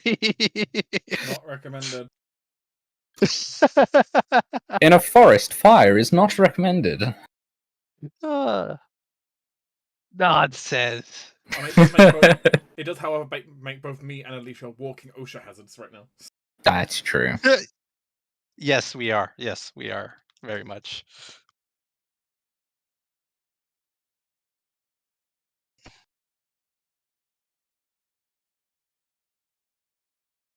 But yeah. Okay. Well, as the evening continues, the Ekuye people seem to have warmed up to you all significantly. With bright smiles and attempts at trying to speak spatterings of common that they know, and Enketia basically dancing around trying to keep translations between people just trying to make small talk with you all. Alicia will converse in Elven. Well, I suppose for the two that can't speak Elven, yeah. Yeah, yeah. But they seem very happy to just make small talk. Again, they keep pushing any questions off past the mundane and like the dull house life sort of things. They keep pushing that off to Enketia. Yeah, at a certain point, Alicia will try to track down Dax. Sure, you can find him somewhere. She will, quietly pull him away from prying ears as much as she can, and inquire, do you have any ability to sense any enchantments? I can sense magic, but why do you ask? Would you mind taking a look around? And look for what exactly? To see if there's any enchantments around that. It's just very strange. I'm afraid I can look for magic, but not any enchantment specifically, and I could also not do it without it being very obvious what I'm doing. Then, apologies, then. What is your suspicions? Nothing yet, but it is just strange. We have yet to hear talk of any of the cultists, and all questions are brushed off for later. I'm assuming that we'll be told about things later. On another note, do you still have the alarm spell prepared? I do not. Not for this travels. Okay. Then I would suggest we keep someone on watch just in case.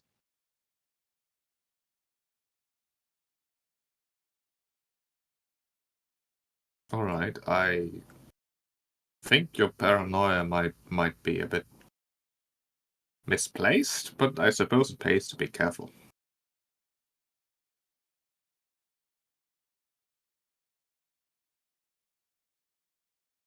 Experience has taught me.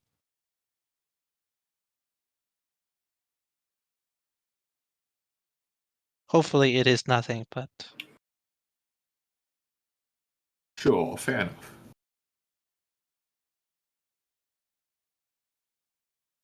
yeah, but other than that, Alicia will be sort of reserved for the rest of the party. Well, as everyone's had plenty of time to eat and drink and like socialize, Enketia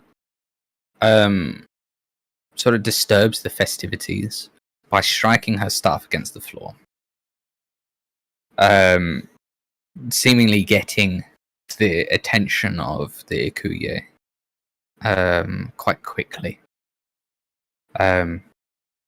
As her voice calls out clear and strong above the sounds of the festivities, she'll say, "Come, children of the Leopard Clan. Dusk has fallen. Let us call a moth to tell us a story." As one, the Okuye stand and hold their hands cupped in front of them, each conjuring a ball of light into their palms. "I have caught a little moth," Enketia says dramatically, clutching the air in front of her. "It has a story to tell. It is a story of a great darkness." "We will listen," the others reply. "There was once a time of anguish, a time of destruction, a time of night so dark that even moths refused to fly. From a hole in this night came a great darkness, who saw the world suffer and thought only that it wanted to see more suffering. The darkness sought to burn all that remained, until there was nothing left but ashes. The first people that the darkness found were a brave people who stood before the darkness with their weapons and did not run. The darkness sought to destroy them, saying, 'You shall fall before me, for I am death, I am fire.' But the people were not afraid, and replied, 'You shall not break us, for we are the guardians of this land, who stayed to defend it when all others fled.' Oh, what a terrible battle it was. The people shattered their spears against the darkness again and again. No living being could pierce its hide. At last, the greatest among the people, the kindest, the most righteous, gave their lives to forge their souls into weapons for the people to wield. Oh, how their souls burned, like bright coals in the night. The people took up the souls of those they had most loved, and in wrath split the skin of the darkness. They spilled the blood of the darkness across the whole of their lands. They broke the horn and the teeth from the darkness and flung them into the sea. Yet still the darkness would not die. The people forced the darkness back into the place from whence it had emerged. The people trapped it in the space between spaces. The people swore they would stand guard so that the darkness could never escape to threaten the land again. Could the people imprison the darkness forever, when even the best among them could not defeat it? Was it foolish to expect them to try? Enketia pauses, taking a breath, like swallowing, and then says, "This is the story that we have been given." And the other Akuye in unison will say, "We will remember." And Ketia then looks to the party, like one by one, and says, "It is tradition for our people, where when we have visitors to swap stories. I have given you our greatest and most pertinent. I would like you to share your stories."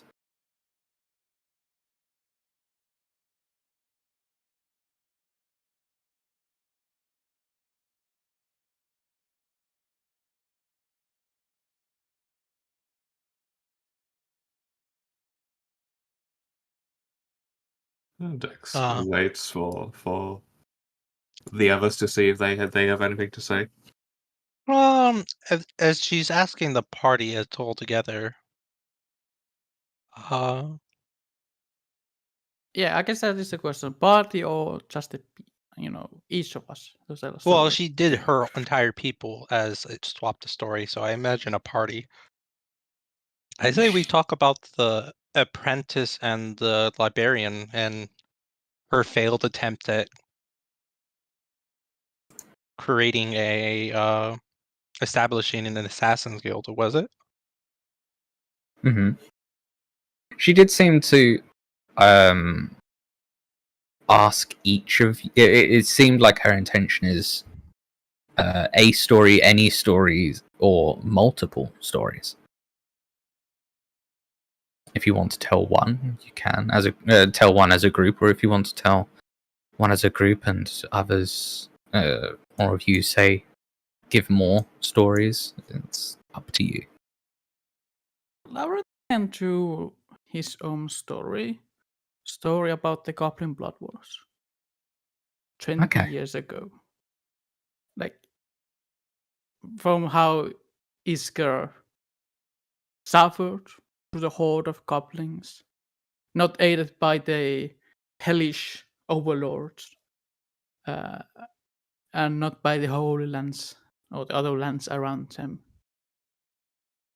How they fought the horde with heavy losses after, things were spilling off those lands, and after, when it became a problem for the Knights of Hell. Then they aided, because then it became their problem. But afterwards, the war ended, and the hostilities ceased. Sure, there was chaos through the destroyed lands of Isker. But surprisingly, I guess, the Knights of Hell aided some of those children left behind from war. And as for the town itself, the town of Bridgehill, it took 20 years after some of those goblins as a part of the town. This is, cutting down a bit, but that's the main point. Okay. And they seem to they listen intently, every single one of them, from child to elder. And as you finish the story, they all, as one, Enketia included, say, "We will remember."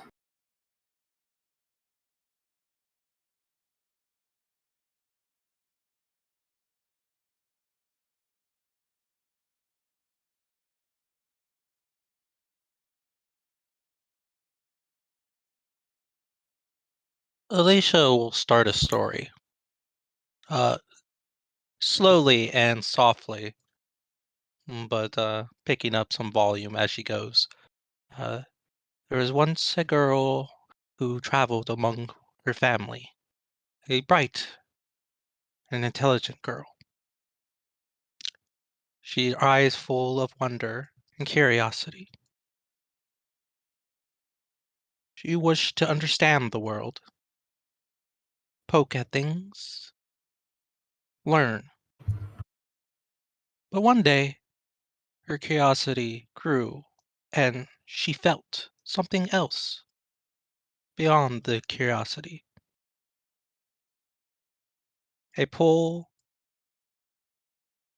towards something. Driven by curiosity, the girl eventually left behind her family to adventure and find and explore and learn of all the curious things.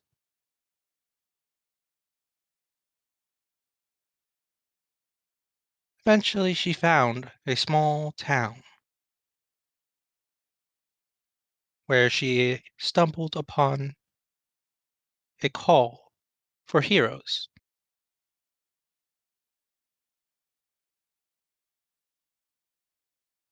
She felt she was in the right place, and she started to explore.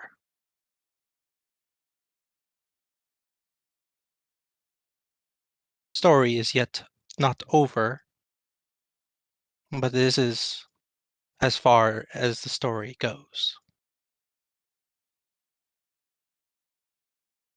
They'll um, they'll listen intently. And again, we'll say in unison, "We will remember." Enketia seeming to catch on who Alicia was speaking of. Mm-hmm.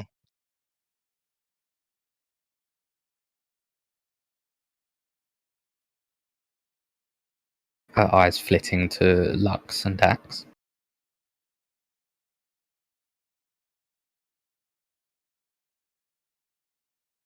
I don't have a story yet. That's why I'm here. Because my story is that I don't have a story yet. And that the life, Sable, and among many, I might add, I left behind is, I suppose that's the end to another story. But I'm sure Lux has something very interesting. Lux shakes his head, like looking over at Dax. The muses very briefly for a second, but like thinking about like, because Dax is essentially just saying he's writing his own story, right? But Lux kind of looks over, and like Lux is clearly thinking if he should tell what he's got on his mind. What to tell?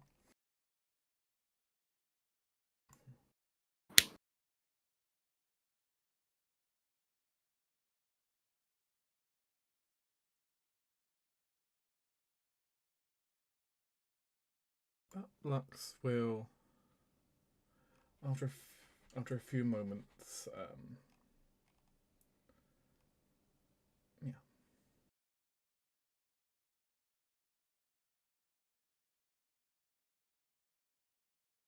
Autumn breeze blows and wrapped around.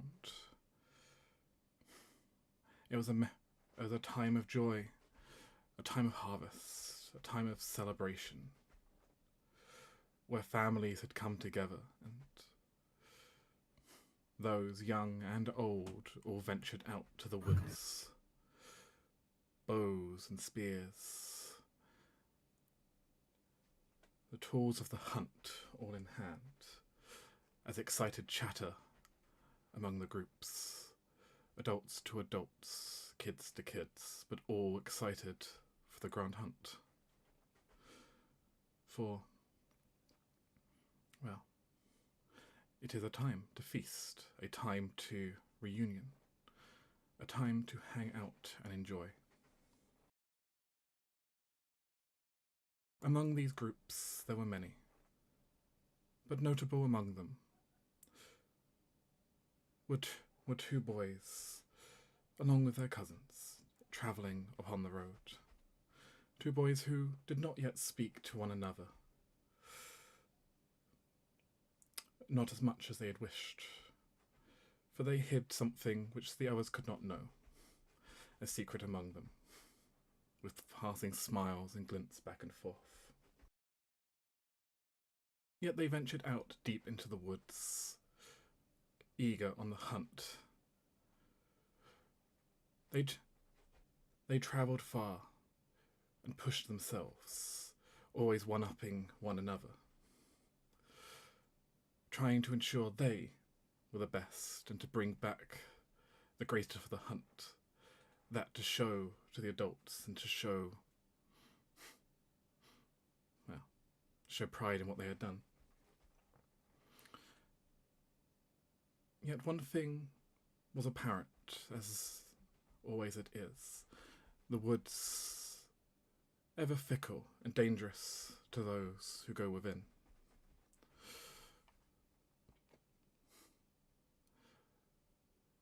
They heard screams of their cousins, a panic, a cry. As they both went to investigate, wild boars ran awry,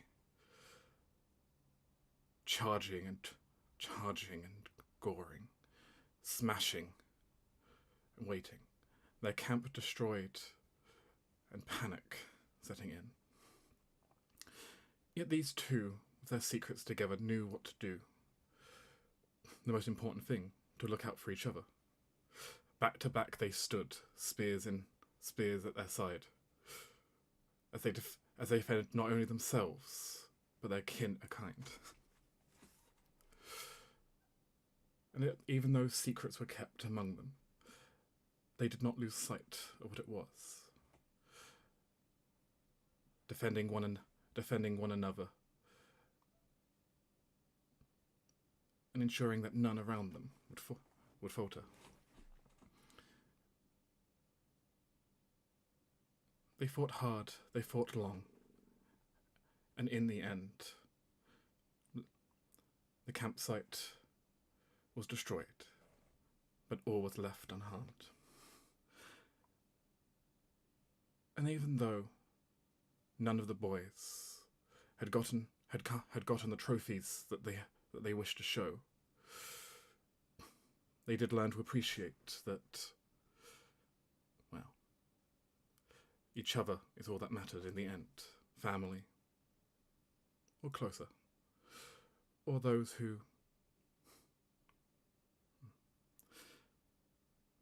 even those who cannot show what it is, they know to look out for one another. And so they returned back, and though empty-handed, memories were made. And always next year, the hunt can try again.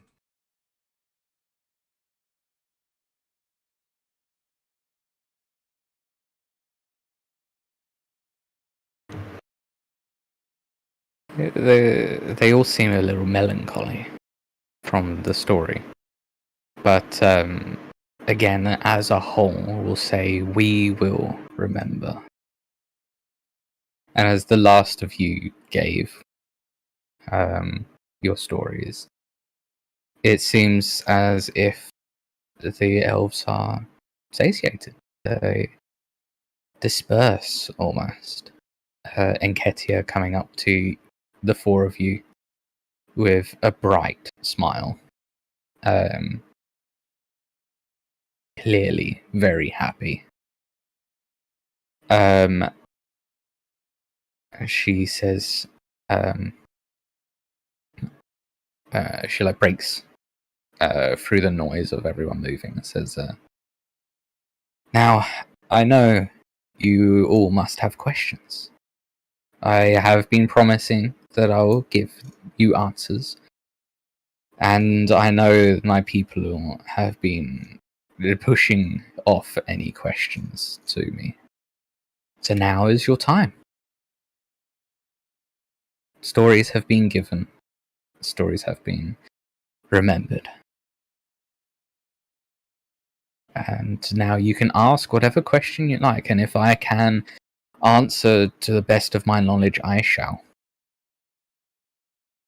So in your story, you said that your people in the past have pushed the darkness into the space between spaces. I assume I know what that is, and I also assume that the cult is currently working on freeing said darkness.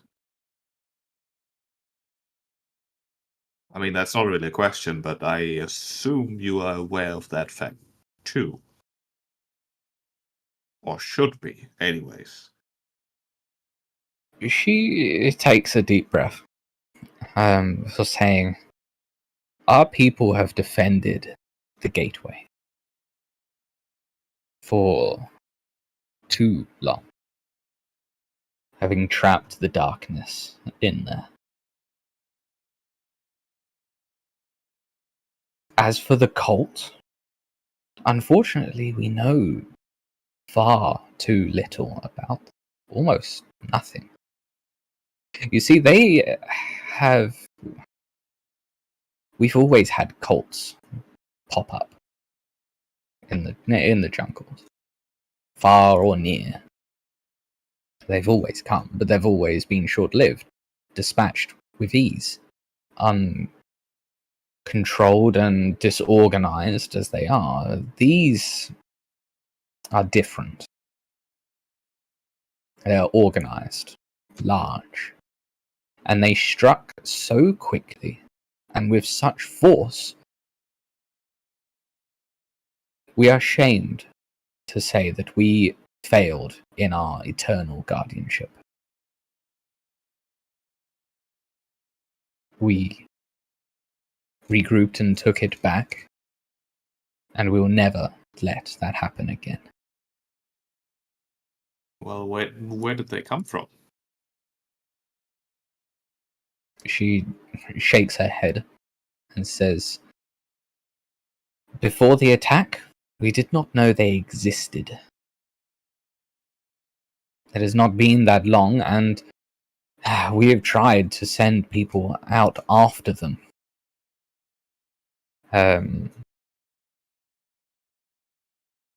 We can tell that one thing for certain. Their base of operation lies somewhere to the southeast. The problem is that whenever our scouts venture too far into these lands, they are blinded. They lose their sight entirely.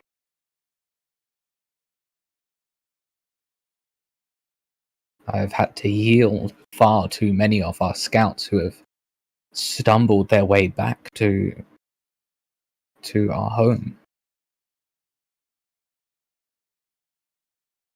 You don't know what's doing that? You saw the thing they tried to create by the gateway. The pillar. Yes.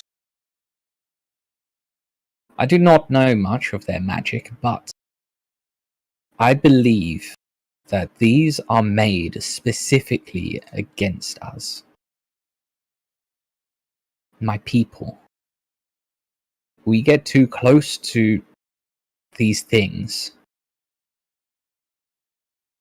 they tear away our sight. We have wanted to go out to go destroy these cultists, these cinder claws as they call them. But we cannot. We simply cannot fight their magic right now.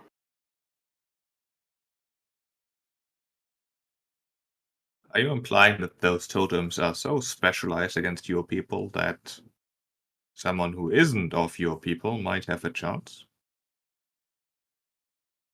She nods.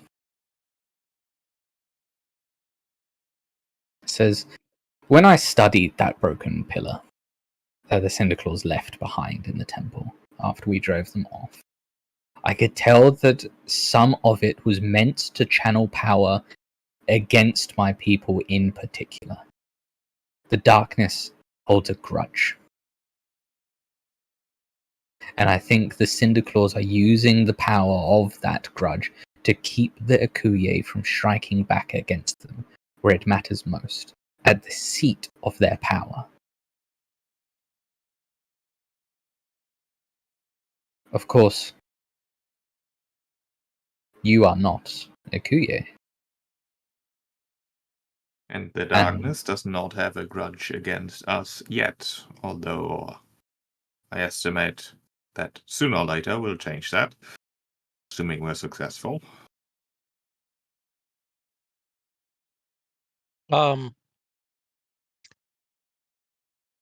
Alicia roll to see if she's heard or, can guess what kind of magic this is? That sounds like an arcana to me. Maybe Okay. even Occult? I was maybe thinking even occult. occultism. Yeah. Either or. Because this, yeah, I'll roll occult because that sounds much more appropriate for this. Yeah, she. Effectively, it sounds like a curse. Mm-hmm. Like how curses would work. Yeah. That if a creature that meets a criteria comes within range of this magical item, this pillar, or something infused with this magic, they would be cursed. And from the sounds of it, the curse is quite simple. Blindness. Mm-hmm. Okay.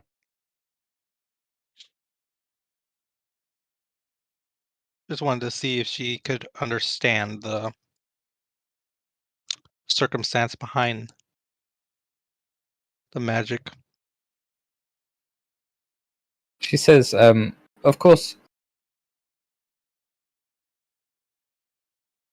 if you did investigate the jungle to the east, and I am wrong that it is not that is just the Kuye that these pillars target, then she sort of smiles, says, I promise I'll heal you for free. Oh, how kind of you. She laughs at that quippy retort. I do have more questions about that story. You talked about weapons forged, able to hurt the darkness. Where are those? Because they sound very useful. She smiles, nods, and says, lost to time. There was once a ritual among our people, the anima invocation, that allowed a truly virtuous person to give up her life and split her soul apart into different spirits. The power of that sacrifice and the integrity of those spirits bolstered our warriors' weapons, allowing them to fight back against the darkness. But we no longer know the secrets of the anima invocation. That was a story we did not remember. And those weapons lost their strength when those spirits faded. Have you considered writing things down? She smiled and said, this happened far longer than paper would allow. Remember, elves live for centuries. Paper might last centuries, but not a full lifespan of an elf. I find stone works just as well. She chuckles again and says, I implore you to find easy stone that would not be covered in a jungle.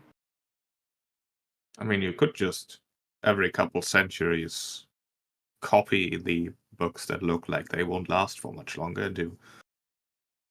I'm sure you thought about these things, but really use those secrets right now.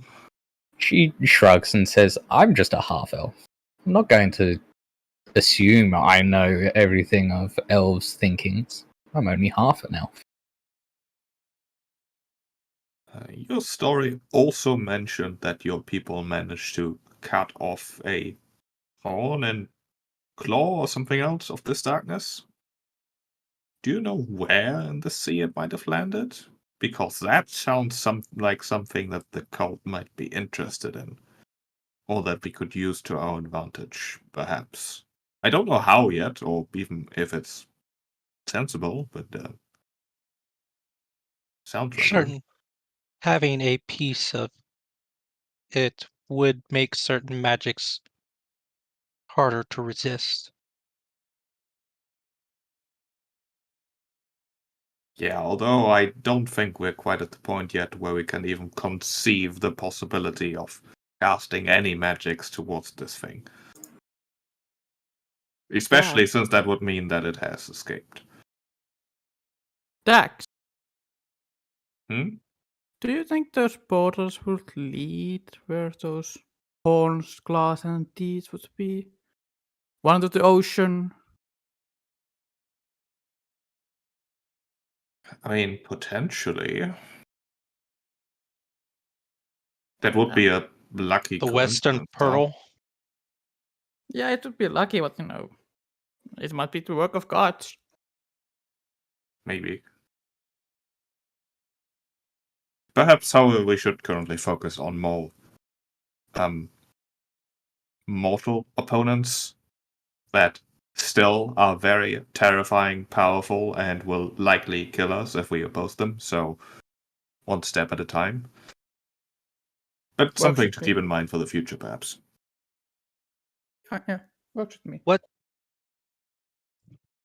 What dangers does the forest have that we will have to contend with alongside these cultists?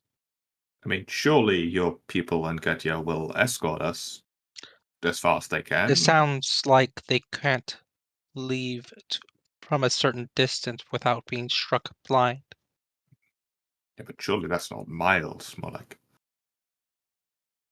Well, I That don't know. still leaves the rest of the journey, and the jungle will not be kind to the unprepared.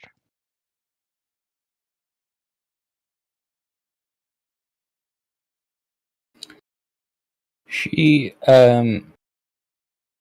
sort of like takes a breath and says, we know that the Karauka and the Bogards are working for the Cinder Claws. She will give a sigh of just disappointment or having to deal with Bogarts again. And she'll say that nature always finds a way to fight back. You might find beasts along the way that wish to cause you harm. But the Cinder Claws will be your greatest threat. Some, from what we've seen from their attack, have taken draconic features into their flesh. Through what means, I do not know. But you will find most danger from them, not from the jungle. The jungle might fight back occasionally, but it is the beings inside it that cause the most trouble.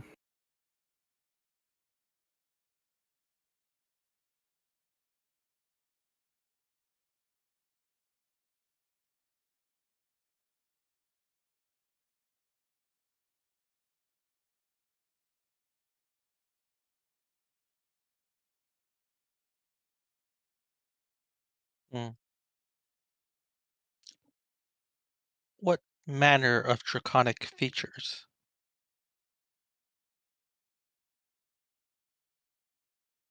Claws? She nods, says wings, Wings? tails. Any more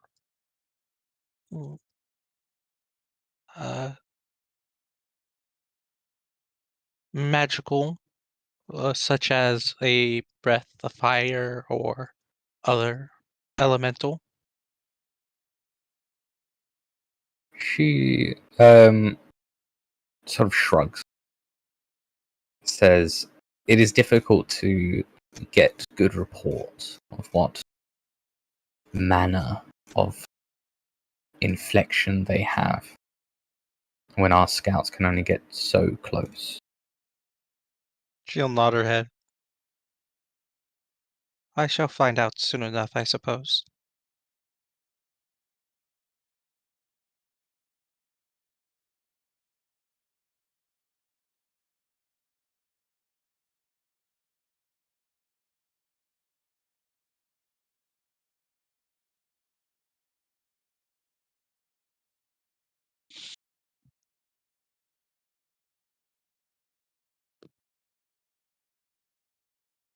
Mm.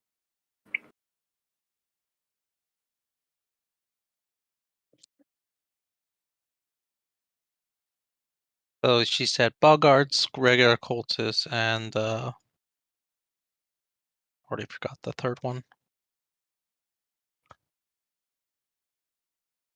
The Boggarts and the Chalkar are The Traka. the body of Yeah. the cultists. Yes. And of course, there's all manner of beasts in the jungle. Yeah. She'll inquire a little specific, like, should she be more concerned about poisons or diseases?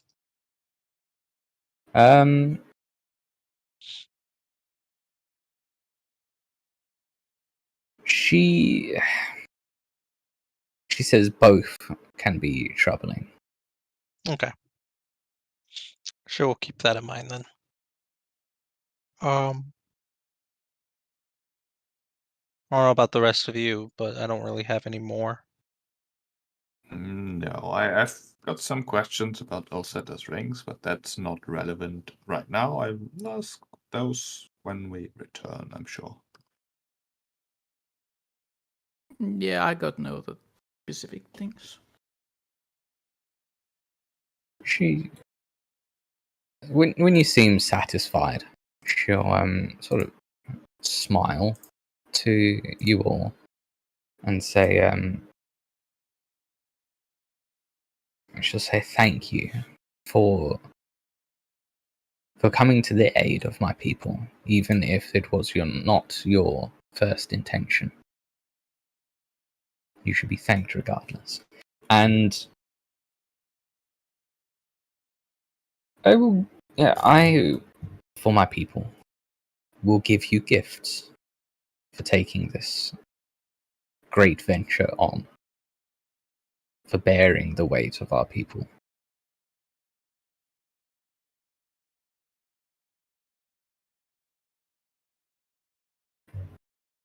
As she will sort of take you guys to a building effectively that is crammed with items. So I will list them as I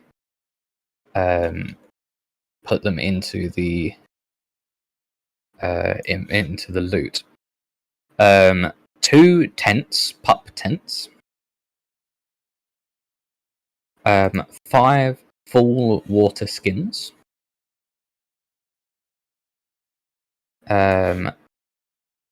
Rations enough for 4 weeks.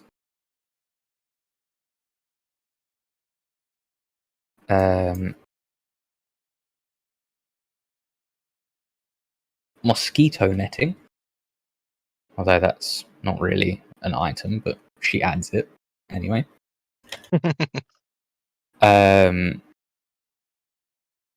Healer's tools. Now everyone can have a healer's tool. Yep.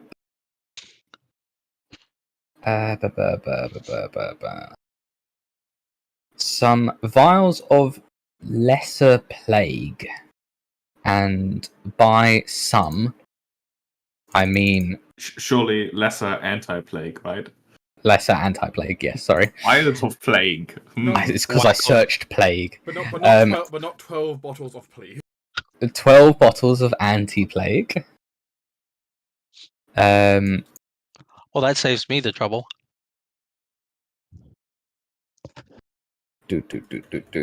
As well as...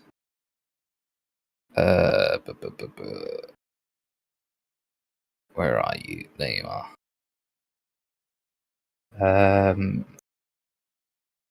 As well as 7 elixirs of life.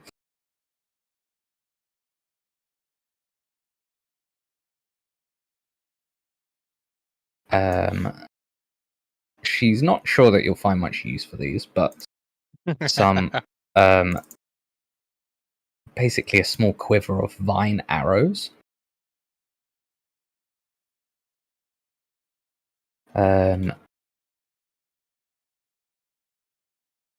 Finally, well, not quite finally, boots of elven kind. Hey! And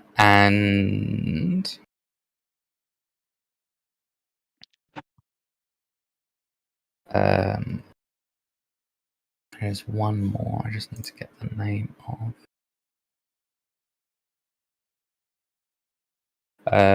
And one more item. She pulls out what seems to be a staff. Specifically, a librarian staff.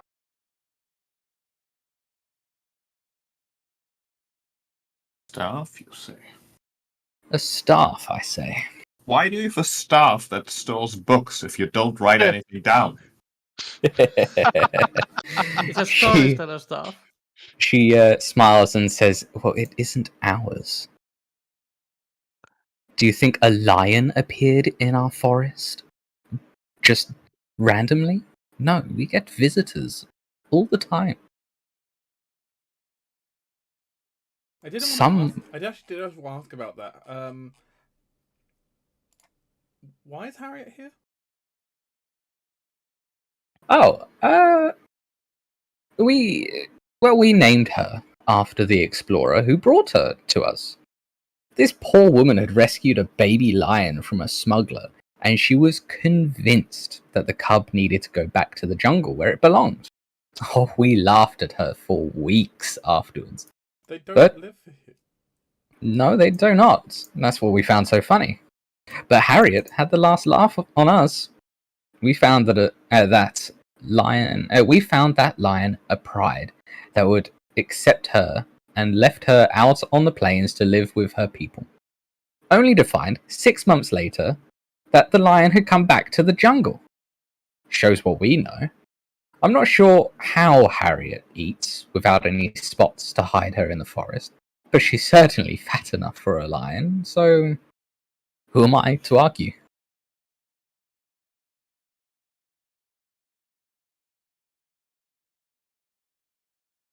Element of surprise.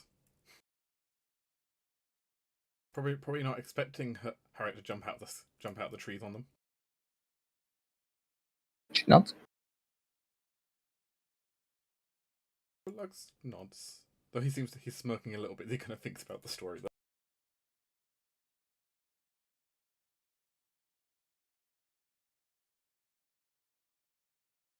She shakes her head.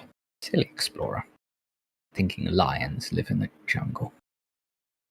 I wonder if I can convert those vine arrows into bullets. God. I mean, either that or one of us get a short bow. Or, to shoot those arrows.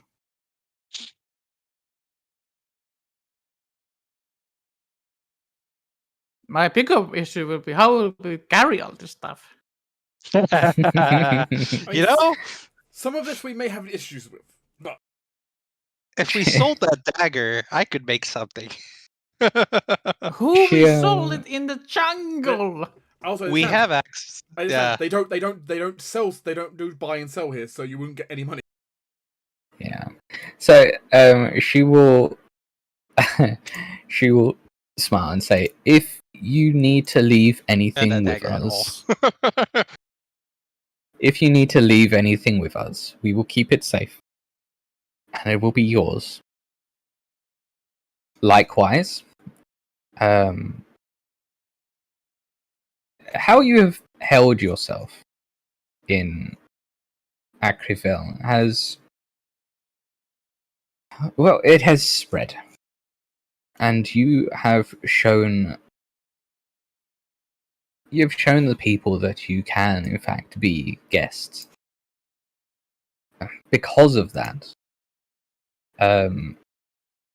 we will be happy to, whenever you need, replenish your rations, water skins, and any camping supplies. Whenever you come back.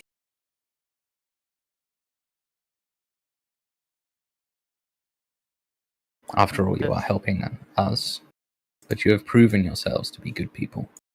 Out of character. Guys, we have a home base now. That is We very already had a generous home of them. base. For We this just- Home base yeah. connected to a home No, base. this is an outpost. This is an outpost. Yeah, this is we got a Ah. resupply. This is a checkpoint, basically. Safe before entering book 2. You must gather your party before venturing forth.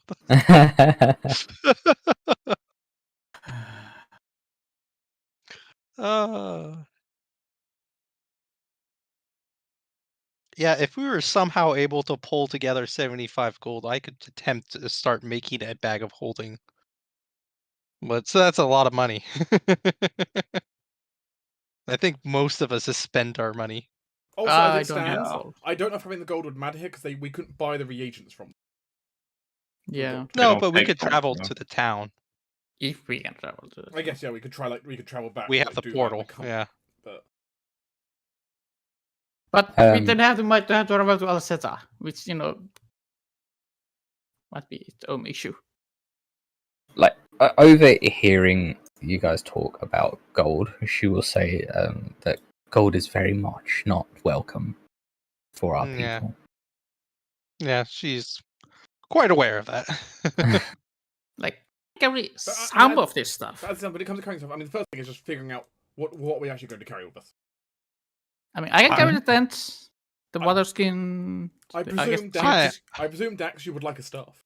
I would like that stuff, yeah. I am already pushing my limit. mean- If we level up, I will be raising my strength, and I'll see what happens then. But Thankfully, I left my Morning Star behind at the keep, which means I actually have a tiny bit of room. I have room. I would like to. I mean, Kun is a dagger. I like to carry it, but I don't know if you need it. Well, it's I mean- shifting. I mean, Remember? as Yeah, as it doesn't Yeah, have yeah, to but be a it is dagger. it is shifting only one hand. Yeah, but Mm-hmm. the one thing you could do that you can shift it into a one-handed weapon which has the two-handed trait, A bastard sword. like a bastard sword, Like for a example. sword. Yep. As Wait, my like- thirst thought. Wait. So I could shift it, for example, like the Dwarven axe. Yeah, but you can basically shift it into a weapon which is one-handed but with the option for two hands. That would be fine. Oh. Because you see, there are weapons that have like a two-handed trait where you Oh! can optionally do it that The way. gears have started turning. Because then in that case, it's still strictly a one-handed weapon. It's just a one-handed weapon with flexibility on that. Correct. Could I use it then?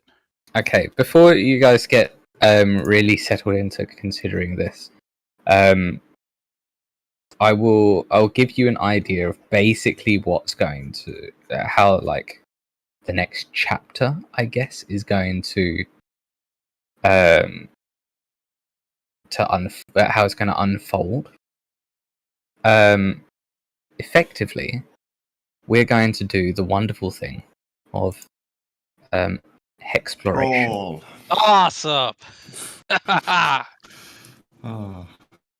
So I wanted That's to. the portal, huh?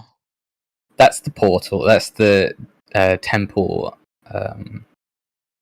The temple that you came out of. Yes. And Oh, this is amazing. Yeah, and I believe they call this a mine. You're saying we should go towards the mine? Okay. what you see on the map was basically sketched out very roughly by Enketia for you as a sort of general map of the region. So yeah, you might see areas that you want to investigate, directions you want to travel. Yeah, so A couple I want to investigate. yeah. So there's plenty for us to do, but I wanted to give you guys this sort of like sneak peek, effectively, of how we'll be moving along the next part of the story. It's not really, and the only complaint I would have, and it's not really even really a complaint. It's too small. Wish there was more, but that's just me being greedy. Keep in mind, this is only the first exploration we might have to do in this campaign. Yeah. Okay. Thank you. That cheers me up a lot, actually. It's a long campaign. There may be more explorations to go. Yeah, this is only book. You are technically in book 2. Technically, whoa, we're not even past the first couple of pages. You're in book 2. So it's like we've only been 5 pages through the second book. there's a lot of book 2 left. Oh yeah, okay. See, that's what I mean. We've kind of only just started book 2. So. Yeah, that's fair. It's just it's always great to hear when your adventure is nowhere close to ending. Yeah, and also, so like the river you can see at the widest is like half a mile across. Okay. So these tiles are a good few miles each of dense jungle terrain. Yeah, which obviously is going to slow us down immensely. Yeah. I will say as good news for the group, because I showed this partly before when Lux was doing hunting, like having the hunt. We basically never have to worry about actually running out of food, because worst case we just travel half speed and Lux can. It's because Lux also has insurance as well as forage. Unless the DC of the forest is like 26, Lux guarantees finds food. Yeah. For everyone. Well, I mean, depends on whether you bring some animal friends with you. True. My point just is, like there's never a chance we're going to run out fully. It just means we might have to slow down. But we'll never run out because Lux cannot fail the gathering food, basically. Unless as I said, unless there's like DC 26, because I don't know, half the forest is on fire. I don't know. Yeah, so each hex is 10 miles across. Alright. And because it's dense jungle, it's all difficult terrain. I mean, that's also... Yeah. Because it's 10 miles by 10 miles, so it's 100 square miles of... Yeah. 100 square miles worth of forest we're talking about. I might adjust what the grid says just so that we get a good sense. But you can actually set the grid up to being like miles and then like a certain distance. Yeah, exactly. So I can say 10. This might kick you from the map, but I can just bring you back. Let's see. No. It has not. It just loaded in. Yeah, there we go. Yeah, so each tile, each hex is now 10 miles. You know, that's useful and all, but I don't have a good concept of how far a mile is. I know a mile is 1.6 kilometers. It's 16 kilometers. Each Yeah, so 16 I'm kilometers. trying to think. More of If us it- use if it's- miles. No, if it's easier for people, you could put kilometers. No, I'll figure it out. 16 So basically, kilometers. 16 16 kilometers. kilometers. Yeah. I mean, how fast would we travel? We travel at like 2 an hour. Two hexes in a a day. day, because Two we're gonna hexes need a some day. time to set up a camp. Remember, we're traveling at half speed in most of these anyway, so. Yeah. 2 hexes So a day seems fast though. if and you it's do like- nothing but travel, like so, yeah, no that's not exploring or. no other Yeah, activities, and that's just traveling travel. at pace, so. Yeah, that would be 4 hours per 16 kilometers. It's like 4 kilometers an hour. That's like a brisk walk through the dense jungle. That's Through the dense jungle. Yeah. Which is All probably day what we as well. need, because we need to keep an eye out for any predators or. Which, where generally we're going to be going even slower than that because we're going to be probably wanting to explore. Yeah, keep an eye on things. I am up to searching, going straight for the mine and searching that. I mean, what can Katya tell us about the mine she has so expertly sketched there? I can't help but be drawn to holes in the ground. Yeah. Basically, that's where she thinks they are. Like, she thinks that they're to the east. Okay. From what her scouts can give, that's sort So- of what they're managing. We've been kind of ignoring her, but she is somewhere in this while we're here. Renali. Didn't Yep. she just leave? She like made herself scarce. Yeah. Oh, okay. Would she have at least told us where we could find her if we wanted to? She said that if like you do get split, basically, that she'll find you. Okay. So we'll probably have like a random encounter once we're traveling. Possibly. I see where our travelling merchants are going to come from during the game. And what is this yeah. suspiciously? I know. I want to smooth know what that orc? is either. What is that? Well, I mean, you're gonna find out. Yeah.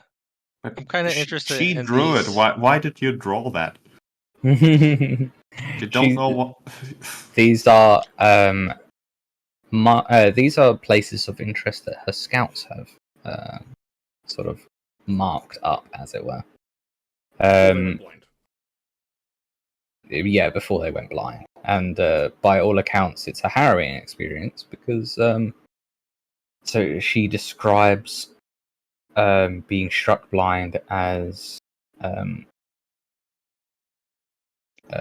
they said it was as if the air had turned to embers and ash, and they could not breathe or see, as if they were Well- somehow caught in the terrible battle our people fought against the darkness thousands of years ago.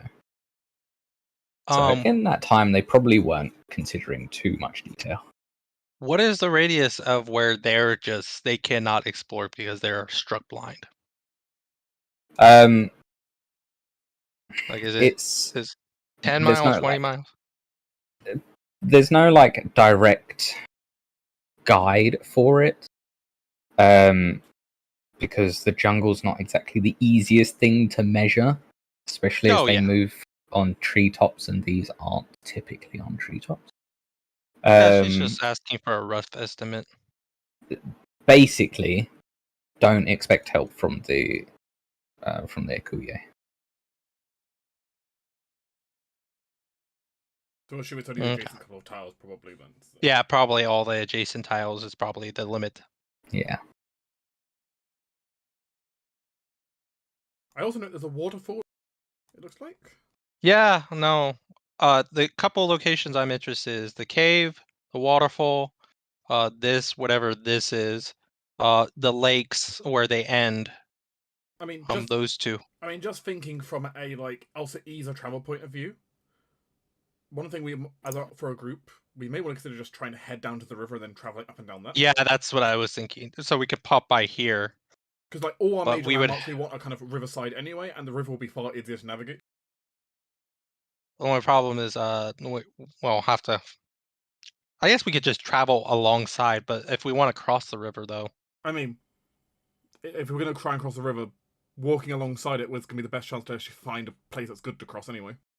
Yeah, Yeah. and if you are crossing the river, it will be easiest here, where it's smallest. Yeah. With this map detail, you know. Yeah. But in a sense, that's like we'll have to examine when we get closer to the river. Mhm.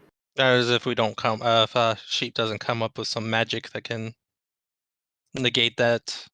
Fly Well, spell. Speaking of magic, I'm going to distract you guys from this hex grid. Oh boy. Because you gain that much XP, which I believe. Hey, level right. up. What's our new XP total? Let me 822. find out. Plus. Whoops. There we go. Plus 360. That's 185.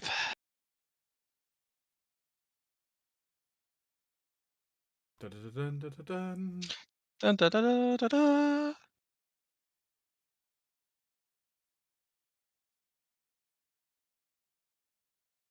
Hooray! Which also means a certain mage is going to be very happy now. Yeah, I imagine so. Yes. I Oh, can I'm- finally not be encumbered by, but unfortunately, that also means I'm now making 3 palms per infused reagent. So, can I take the dagger? I mean, it's one light load, might as well. Also, you I mean- you won it, right? It was Yeah, given I want- directly It to was given to Laurentius. you. Yeah, it's yours. I want the, I want the dagger and then make it to be the dwarven war axe. If that's a Which can one-handed be- weapon, that's fine. It's one-handed and can be used as two-handed weapon. There we go. Is then. it That's fine. is it uncommon though if it's a It dwarf is weapon? uncommon and it's mainly used by the dwarves, but I have the proficiency in it because I am the mauler. It is very complicated, but it's the only axe that I can use. Yeah. If it's uncommon though, then it's up to Halldamir to decide if Yeah. your character even knows that it exists. Proficiency There, or not. yeah, so there is some predominant dwarves, and Breach Hill has an oddly high proportion of dwarves for the area. So I would give that. I'll allow it. Plus, it's cool. Keep in mind the dwarf war advanced weapon, but I think you're fine with that because you're a fighter. Yeah, I get it from my mauler to be the two-handed trait.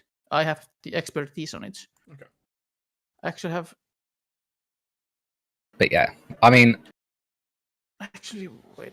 honestly, I quite like it. So I think Breach Hill has a high number of dwarfs and gnomes for the area. So Laurentius has probably been exposed to it. Yeah, and more I than know most. voice also, so. But yeah, plus it's cool. So rule of cool also applies here.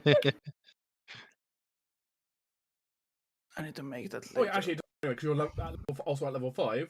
Yeah, the advanced weapons would go up to expert anyway for you. So you're good. Yeah, But but I think Halldamir. my mauler also goes up.